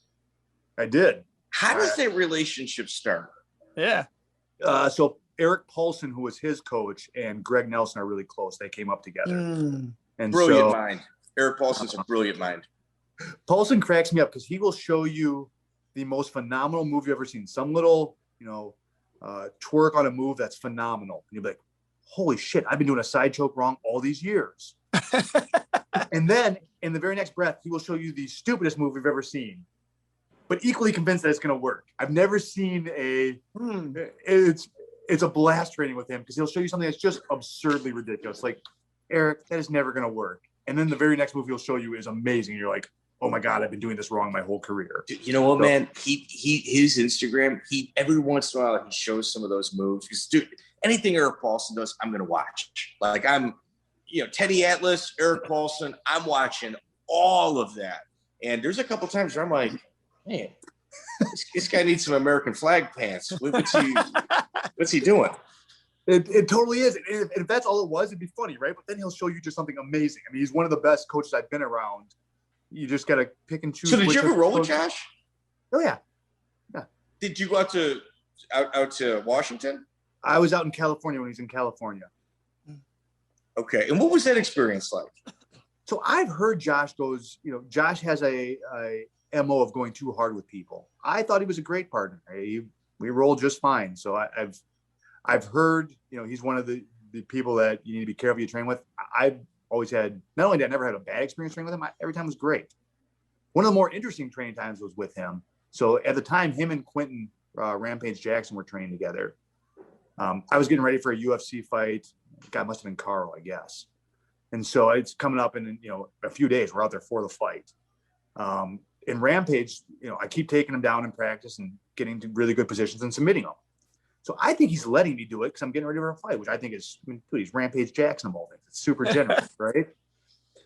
And so then after practice, he comes up to me and he's visibly irritated. He's like, "You keep taking me down. I want to go again." I'm like, "Dude, you were trying?" And so I talked to Josh about it afterwards. I'm like, "Dude, I don't understand. He is, I've seen him fight. He's amazing. I took him down and submitted him at will. At will, that's an exaggeration. But I wasn't having a whole lot of problem taking him down, getting good and locking up and stuff. It wasn't what you think wrong with Rampage Jackson." And Josh like, "No, man, that's just how he is in the room."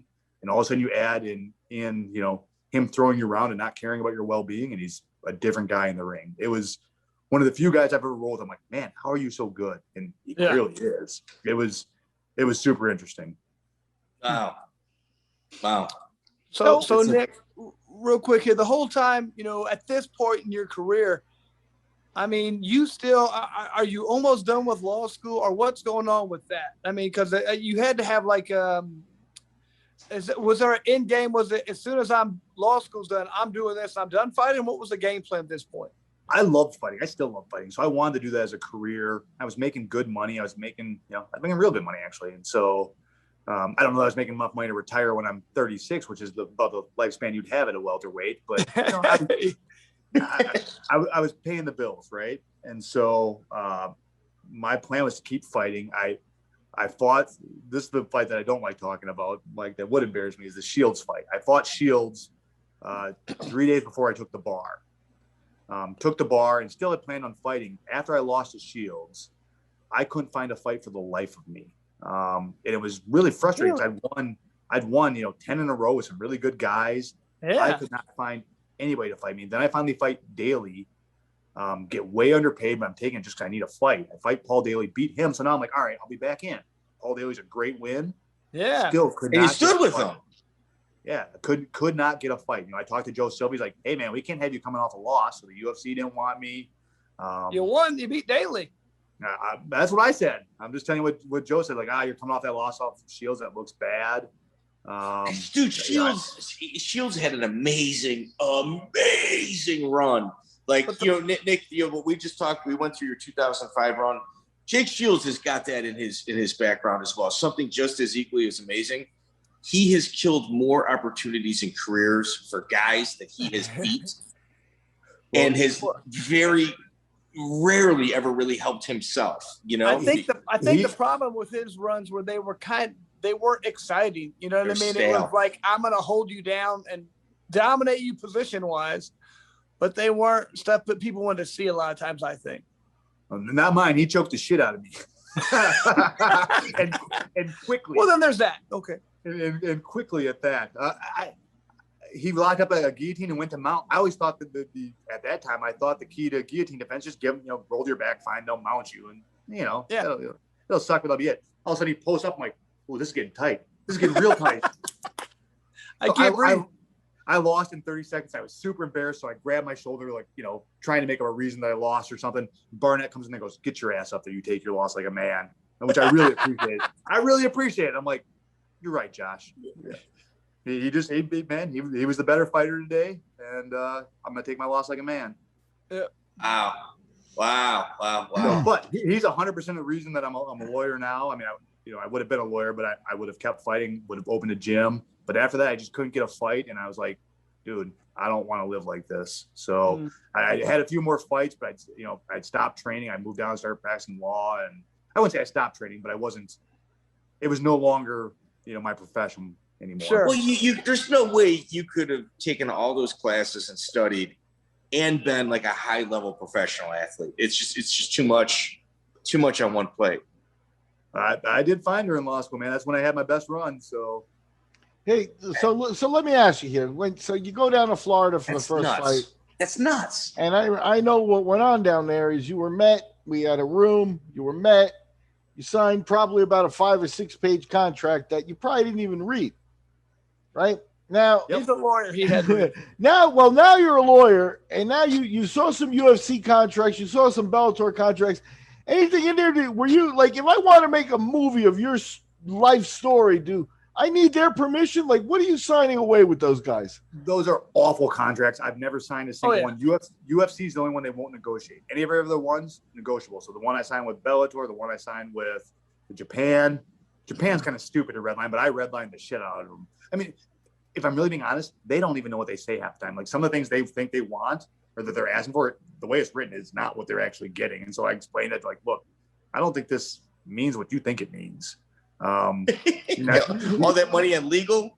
Yeah, UFC said we don't care, sign it or don't. But all the rest were willing to. I'm like, look, here's what I want. It's not unreasonable. Here's what you want. That's not unreasonable. We can find a middle ground. I don't think I should have to sign away my likeness in perpetuity. If I ever want to appear in ads as a lawyer, I have to ask your permission first, right? Yeah. It does go that far, though. Like, at least the preliminary cut they send everybody goes that far. Man, it's at least arguable. I mean, well, Nick, who would you have those conversations with at the UFC? And would it be one of those? Yeah, but we're not going to do that. I mean, was that how it would end? No, I mean, UFC just says take it or leave it. That's fine. Oh, there wasn't even a conversation. Like, no. It was just take it or leave it. There is. I'm not at liberty to say, but I'm aware of one guy who's ever gotten his contract changed. John Fitch. I'm not allowed to say anything more than that, but I'm aware of one guy who's ever gotten it changed. It's John Fitch. They say take it or leave it, but everywhere else was. Like that, Miguel. So Nick, did you ever think about going the route of, you have your law degree, maybe going into like sports management and like representing fighters, or starting to be an agent or any of that type of route? Yep. So I was super interested in being an agent. That's what I was going to do. And really 2 things changed my mind. One, so my original idea was, why don't I hook up with a sports agency that does baseball and football? I've got some connections in Japan. Maybe I can parlay that into baseball. Sure. I'll introduce them into fighting. It'll be a win-win. And so I met with a guy who was the agent for like Brian Greenwood, which was a good Vikings player, for Mike Miller for the Heat. And I talked to him about how much he travels. He is on the road every day of the year, at somebody's practice, at somebody's event. I said, I don't know about this. So that was one. And then the second was just talking to some of the other agents in MMA were such scumbags. I'm like, give me an example. Not the POV. Don't say the POV. Don't say POV, yeah. Name one, man. Name one. They just left a really bad taste in my mouth. And so you could have been the difference. You could have been the one that's good. Everybody would have went to you. I would have went their way. You know that. Well, I mean, okay, here, I'll name one. What about Waleed? He seems like a decent guy. Waleed Ismail. I can't name an agent that I think highly of. Alex Davis is cleaning up because of the Brazilian fighters that just don't want to deal with Waleed. I'll go to Alex. Yeah. I mean, look, part of it's just the nature of the game, right? You need to be willing to sacrifice one client to help another, things like that. Yep. That's so true. All right, so can we get a little nerdy here? Like, I know obviously we kind of, Gone long. BET, Black Entertainment Television, they get in to the MMA, like the MMA fields. Like they're doing like their own thing, and it was called Iron Ring. And Nick, you picked a fight with one of the trainers, Norvell G. Bell. I forgot about this. Yes. No, dude, I'm a friggin' psycho with studying. Don't remember this. How does this fight come about? Like your argument come about where go ahead. I go ahead. I don't even remember. I mean, so this is back MMA.TV for you youngsters used to be a great website. Anyone who was, everyone who was anyone posts on there. Lido posts on there. All the fighters did. I mean, Tito, Barnett, Dana, Joe Silva. mean, it was cool. It'd be like, if there was an NFL website where all the players posted and bickered, right? And so there were always people posting shit, and we got into it somehow on that. I don't remember even how we got into it, but got into it. I was just roasting him. So then I call Joe Rogan. I'm like, Joe, let's get a camera. Let's go just show up at his gym and fight him. He's like, I am not just going and showing up at his gym so you can fight him. Like, come on, let's do it. Like, you were out of your mind. Like that kind of when Joe Rogan, who is the host of Fear Factor, is telling you you're out of your mind. I'm like, all right, it might be time to maybe dial this back a notch. So it was like they were doing like $100,000 winners for like certain weight classes. And there's 3 weight classes that they concentrated on. The 3 guys that won the money were like 500 fighters. What was this? The BET thing? Yeah, it was a BET. It was called Iron Ring. And it was like one season, like immersing the rap culture with mixed martial arts. And I mean, in theory, you know what I mean? It was a good idea, but it never took off. It was good to see Nick get in touch with his black roots too. Yes. Yeah. Yes, that's true. So let's talk about some of your training partners from back in the day. Ron Faircloth, a UFC vet, somebody that you obviously bled with, no longer with us. Can you just kind of encapsulate what Ron was as a training partner and what he meant to you? Man, one of the men that a few men that I truly loved. So he's who, I trained in Madison's where I was going to undergraduate school. So I trained in Madison with him, and we would drive 2 hours to Dave Strasser's 3 times a week. And I'm a college student, so I don't have any money. He would pay for gas, would give me a meal. Went out of his way to take care of me all the time. And in hindsight, he didn't have a pot to piss in either. He was laboring construction, he would give you the shirt off his back. Literally. And I would say both him and Pat, one of the things that for me was really fortunate about fighting was meeting them, because my background, I'm upper middle class. My mom's a lawyer. My dad's a chemist. My stepdad's a judge. My stepmom's a vice CEO, right? Like I was not hanging out with people in trailer parks. And so they were really, they were my first exposure to people that had a very different background than me in any real meaningful way. And those guys would give me the shirt off their back. There's a scene in The Town that I love where Ben Affleck shows up and says, I've got a favor. We're going to hurt some people. You can never ask me about it. And the response is, whose car are we taking? Pat and Ron, unlike my college buddies, or at least most of my college buddies, were those kind of guys who, if I had a problem and said I needed help, they'd be there. And so it kind of opened my eyes really to,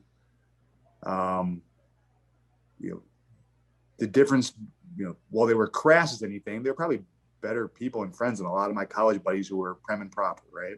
Mm. Yeah, there's something to be said about that. They were honorable in their that way of theirs. I think that's the right word, right?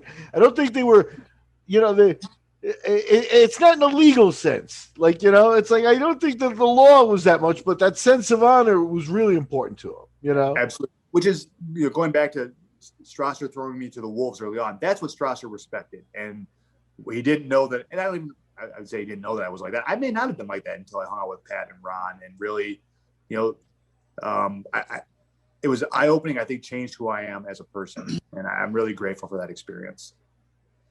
Now, the thing about Ron was that, like, very few times, on one hand, I can count the people that lived for like the moment or the life experience rather than for like some sort of financial upswing.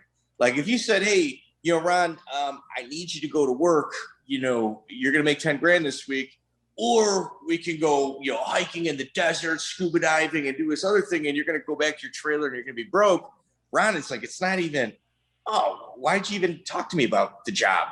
Yeah, let's go have fun, but it wasn't just fun for fun's sake. It was, the guy drove to California from Wisconsin in a car that had a hole in the gas tank. So whenever he took a turn a little too much, the gas would spill out of it.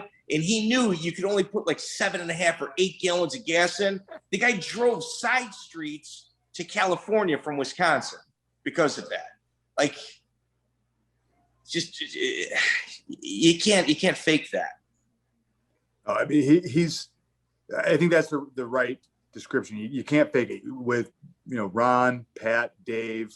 They are who they are. They don't put on any airs. You know where you stand with them, which is something I really admire and have tried to model myself after. From emulate. Absolutely. O'Malley, wow, amazing human being. Yeah. All right. Wait. Let's take it. Let's see if we can take it. Man, I think I got a feeling we're going to go 180 degrees here. How about Ben Rothwell? Rothwell is one of the most naturally talented heavyweights I've ever seen. It was also frustrating as all hell in his youth. He'd do things. I remember one time he's getting ready for a fight, and he shows up at the gym, says, "I already did." Josh's like, "Dude, you missed practice. Where were you?" "I did cardio today." "What'd you do?" "I went to Wisconsin Dells and ran up the water slides." He's dead serious. He's like, "You are out of your mind." But he was so, naturally talented. He could get away with it, by and large.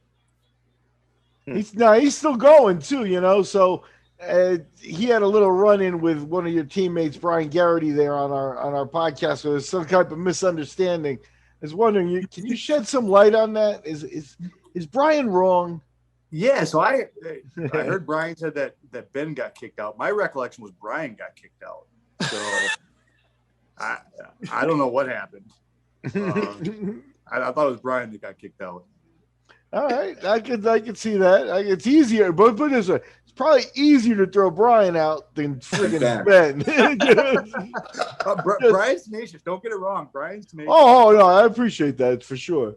We talk about. I talk about this with some of my teammates back then of how, some of the least assuming guys are the guys that are just killers. I have no doubt Brian would stab me and not think twice about it. He was typing on there and he said something along the lines of, "Stop egging Ben on, Miguel. You're trying to get me beat up." And I was like, "I did that a lot." He's like, "You're a dick, man."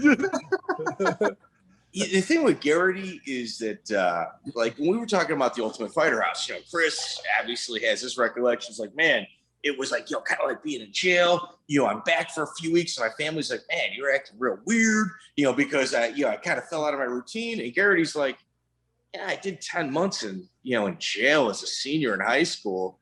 It was pretty easy. I kind of liked it." Did Brian ever tell you how he got out of the last time he was supposed to go to prison or jail? No.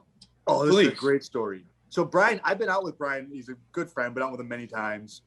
And people start shit with him. I think it's because he's short. Like nobody, I'm 6'1", and even if you don't know I fight, I'm big enough where you're probably gonna leave me alone unless I'm fucking with you, right? People will just mess with Brian, I think, because he's short, even though Brian's a badass. And so we're out, and these guys start a fight with him. He's trying to not engage, but finally he's just had enough. So he triangle chokes one and knocks the other out, and puts them both out. Cops show up, and Brian, as he said, did some time in jail when he was younger. And if he gets charged, he's going away for a while. This is another strike against him. I think he's still on probation at this point. And so one of the kids, to their credit, comes up like, "Hey, if you teach us to fight, we won't press charges." So when I was at the gym, these kids would come in who Brian had beat up in a bar fight, and Brian would teach them to fight so they wouldn't press charges against them. It was incredible. Well, Brian hated them. He's like, "Yeah, beat them up, Thompson." I'm like, "Dude, how do you not like them? That takes some self-awareness to be like, hey, guy that just beat me up, I won't press charges if you teach me." No, that's Wisconsin rich, the hell bro. of a deal. That's Wisconsin. So what about Sensei Mike Delaney? Mike, I don't know Mike nearly as well, but he always had some harebrained scheme going. It would crack me up.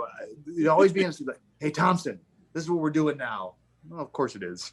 Always had some diet that was going to, get him in shape or some lifting program or something that was going to make him rich. He just always had something going. They weren't scams. They were just whatever thing he was on that week. Always, "Hey, Thompson, you should do this." Like, I don't think I'm going to do that, Mike. What about Brock Lesnar. So I'll tell you my favorite Brock story.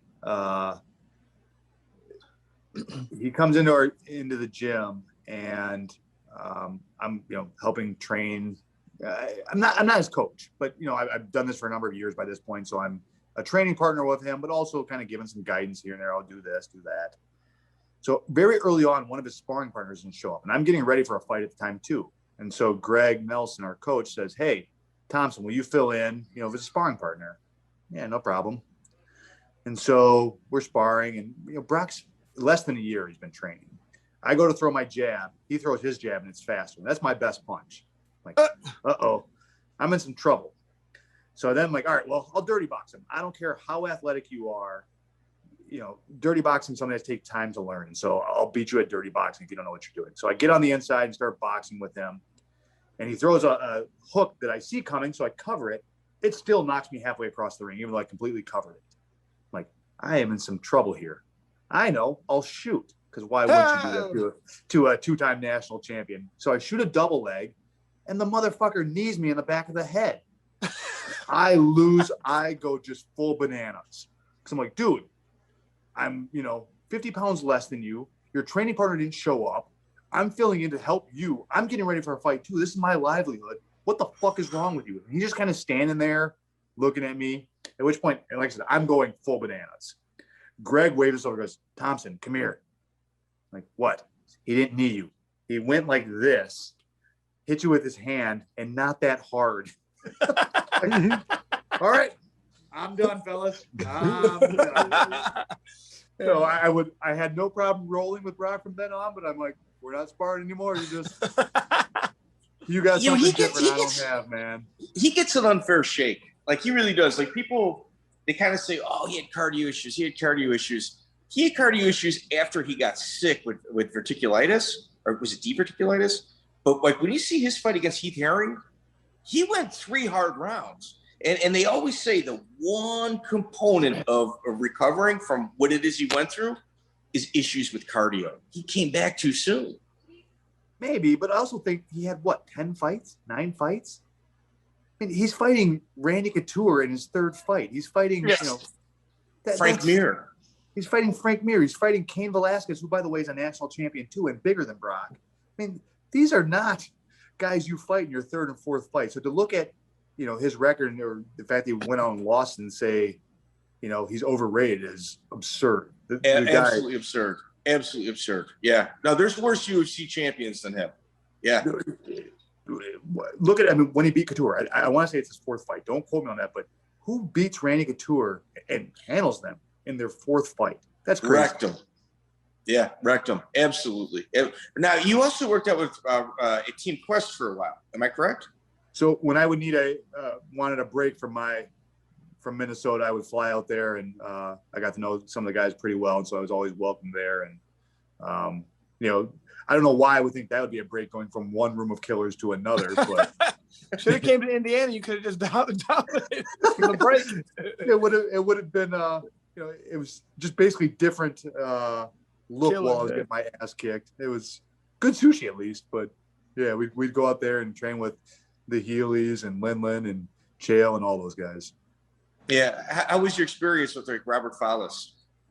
I thought Robert was great. He showed me some things that really improved my game. I always treated me well, and I thought he was a wonderful coach. Why don't you talk about Greg Nelson a little bit as a coach too? Because like I said, I think he's a Minnesota secret weapon, and he made that drive to Evansville at least a couple of times. I remember, at least once. I remember back in the old days too. So much respect to the gentleman. I think the greatest thing about Greg, he was a wrestler for the Gophers. He's a black belt in jiu-jitsu. He's a black belt in just about everything. So he knows what he's doing. But I think what he's really good at are 2 things. One, just getting people together. I mean, he's responsible for getting that team we had together. And I don't care how good a coach you are, if you don't have teammates that are there and working together, it doesn't work. And so, I think probably his biggest attribute was getting really good guys who all wanted to work and make each other better. And so there were never any secrets in the room. If Shirk subbed me with something, he then showed me how to stop it, right? Which made him better. So that attitude comes directly from Greg. I think that was number one. The second thing is, I think Greg's really good about getting the best out of people, whatever that is they have. I think you somewhat see it with Rose right now. He's really good about getting people to achieve up to their capability. So those are the two things that, walking away from working with Greg, really stick out to me. Wow. Yeah. But how technical is he? Because he's pretty technical. He ain't bad when he gets his hands on you either, eh? I'm probably not a fair judge of this because when I first joined the gym, he was just coming back from cancer. I think he's the second person to ever survive having nerve cancer, of the spinal nerve. And so when I first came back, he was on morphine to the point where we couldn't even grapple with him because he wore a morphine patch where if we roll with him, it would kill us. I mean, that's how strong it was. Jeez. And so he was on that. He had nerve damage in his foot where he couldn't use his foot. I think it's come back quite nicely now. But really for the beginning of most of my time there, he was still just kind of starting to come back. And so I didn't grapple with him often or spar with him hardly ever. But I remember one of the times we were out in Costa Rica, I needed a sparring partner. He filled in. I started calling him old man and making fun of him. And he popped me right in the mouth and let me know how old he was. So, we always Miguel and I and Chris, sometimes we have these kind of conversations where coaches that never fought that, carry the respect of the room. Greg Jackson, obviously one of them. Yeah. Nelson is another one. There's, Duke Rufus, never fought MMA. Obviously he's got other fighting background, kickboxing, but there's a handful of coaches that, didn't step through that cage door, but carry just a ton of respect, with the people that they coach. I don't know if that will carry into the next generation, but part of the thing you got to understand about, the generation that coached Chris and I is there wasn't an ability to fight. Where were they going to fight? The fact that they found their way into the sport. I mean, there were, when Greg got his black belt, how many American black belts? I guarantee you less than 2 handful. And so to be a generation older than I am and be into the sport at all means you had to be a diehard and search it out. And there's value in that. Yeah. Yeah. Who's he a black belt under? Pedro Sauer. Pedro Sauer. Oh, dude, that's Jeff Curran. Wow. Yeah. Pedro's legit. Excellent. Very, very interesting. So Nick, I think we taken up a lot of your time, Mike. Yeah, that's it, dude. Excellent. Nick, thank you. Nick, we got to really appreciate, all your time and man, what a great story, what a great human being, and just proud of you for not only what you did, you came in the right way and you fought everybody and you just learned on the job. That's fantastic. It's an old school mentality and I love it, but now you're on to doing bigger and better things. And I love seeing, man, I hate it when, you see somebody they haven't fought in 15 years and they're still wearing their T-shirt or whatever, or their Facebook page is their one victory in the UFC or whatever. I'm like, man, time to let it go. It looks like you've moved on to bigger and better things, and that shit's fantastic, man. I'm glad that didn't define you. The rest of your life's going to, and that's pretty cool to see. I appreciate it, brother. I look forward to next time I'm in Indianapolis. I'm going to hit you up. Hey, I'll answer this time as long as I'm not out saving lives and property, my friend. Yeah. If need be, I will start a fire, so you have to come hang out. Just do it in my district, brother. Just do it in my district. I'll come save you. No mouth. Yeah, I won't say anything. Excellent. Be good. Thanks, Nick. Thanks, guys. Thanks, bud. Appreciate it. Check out the full interview on iTunes, Spotify, and all major podcast platforms.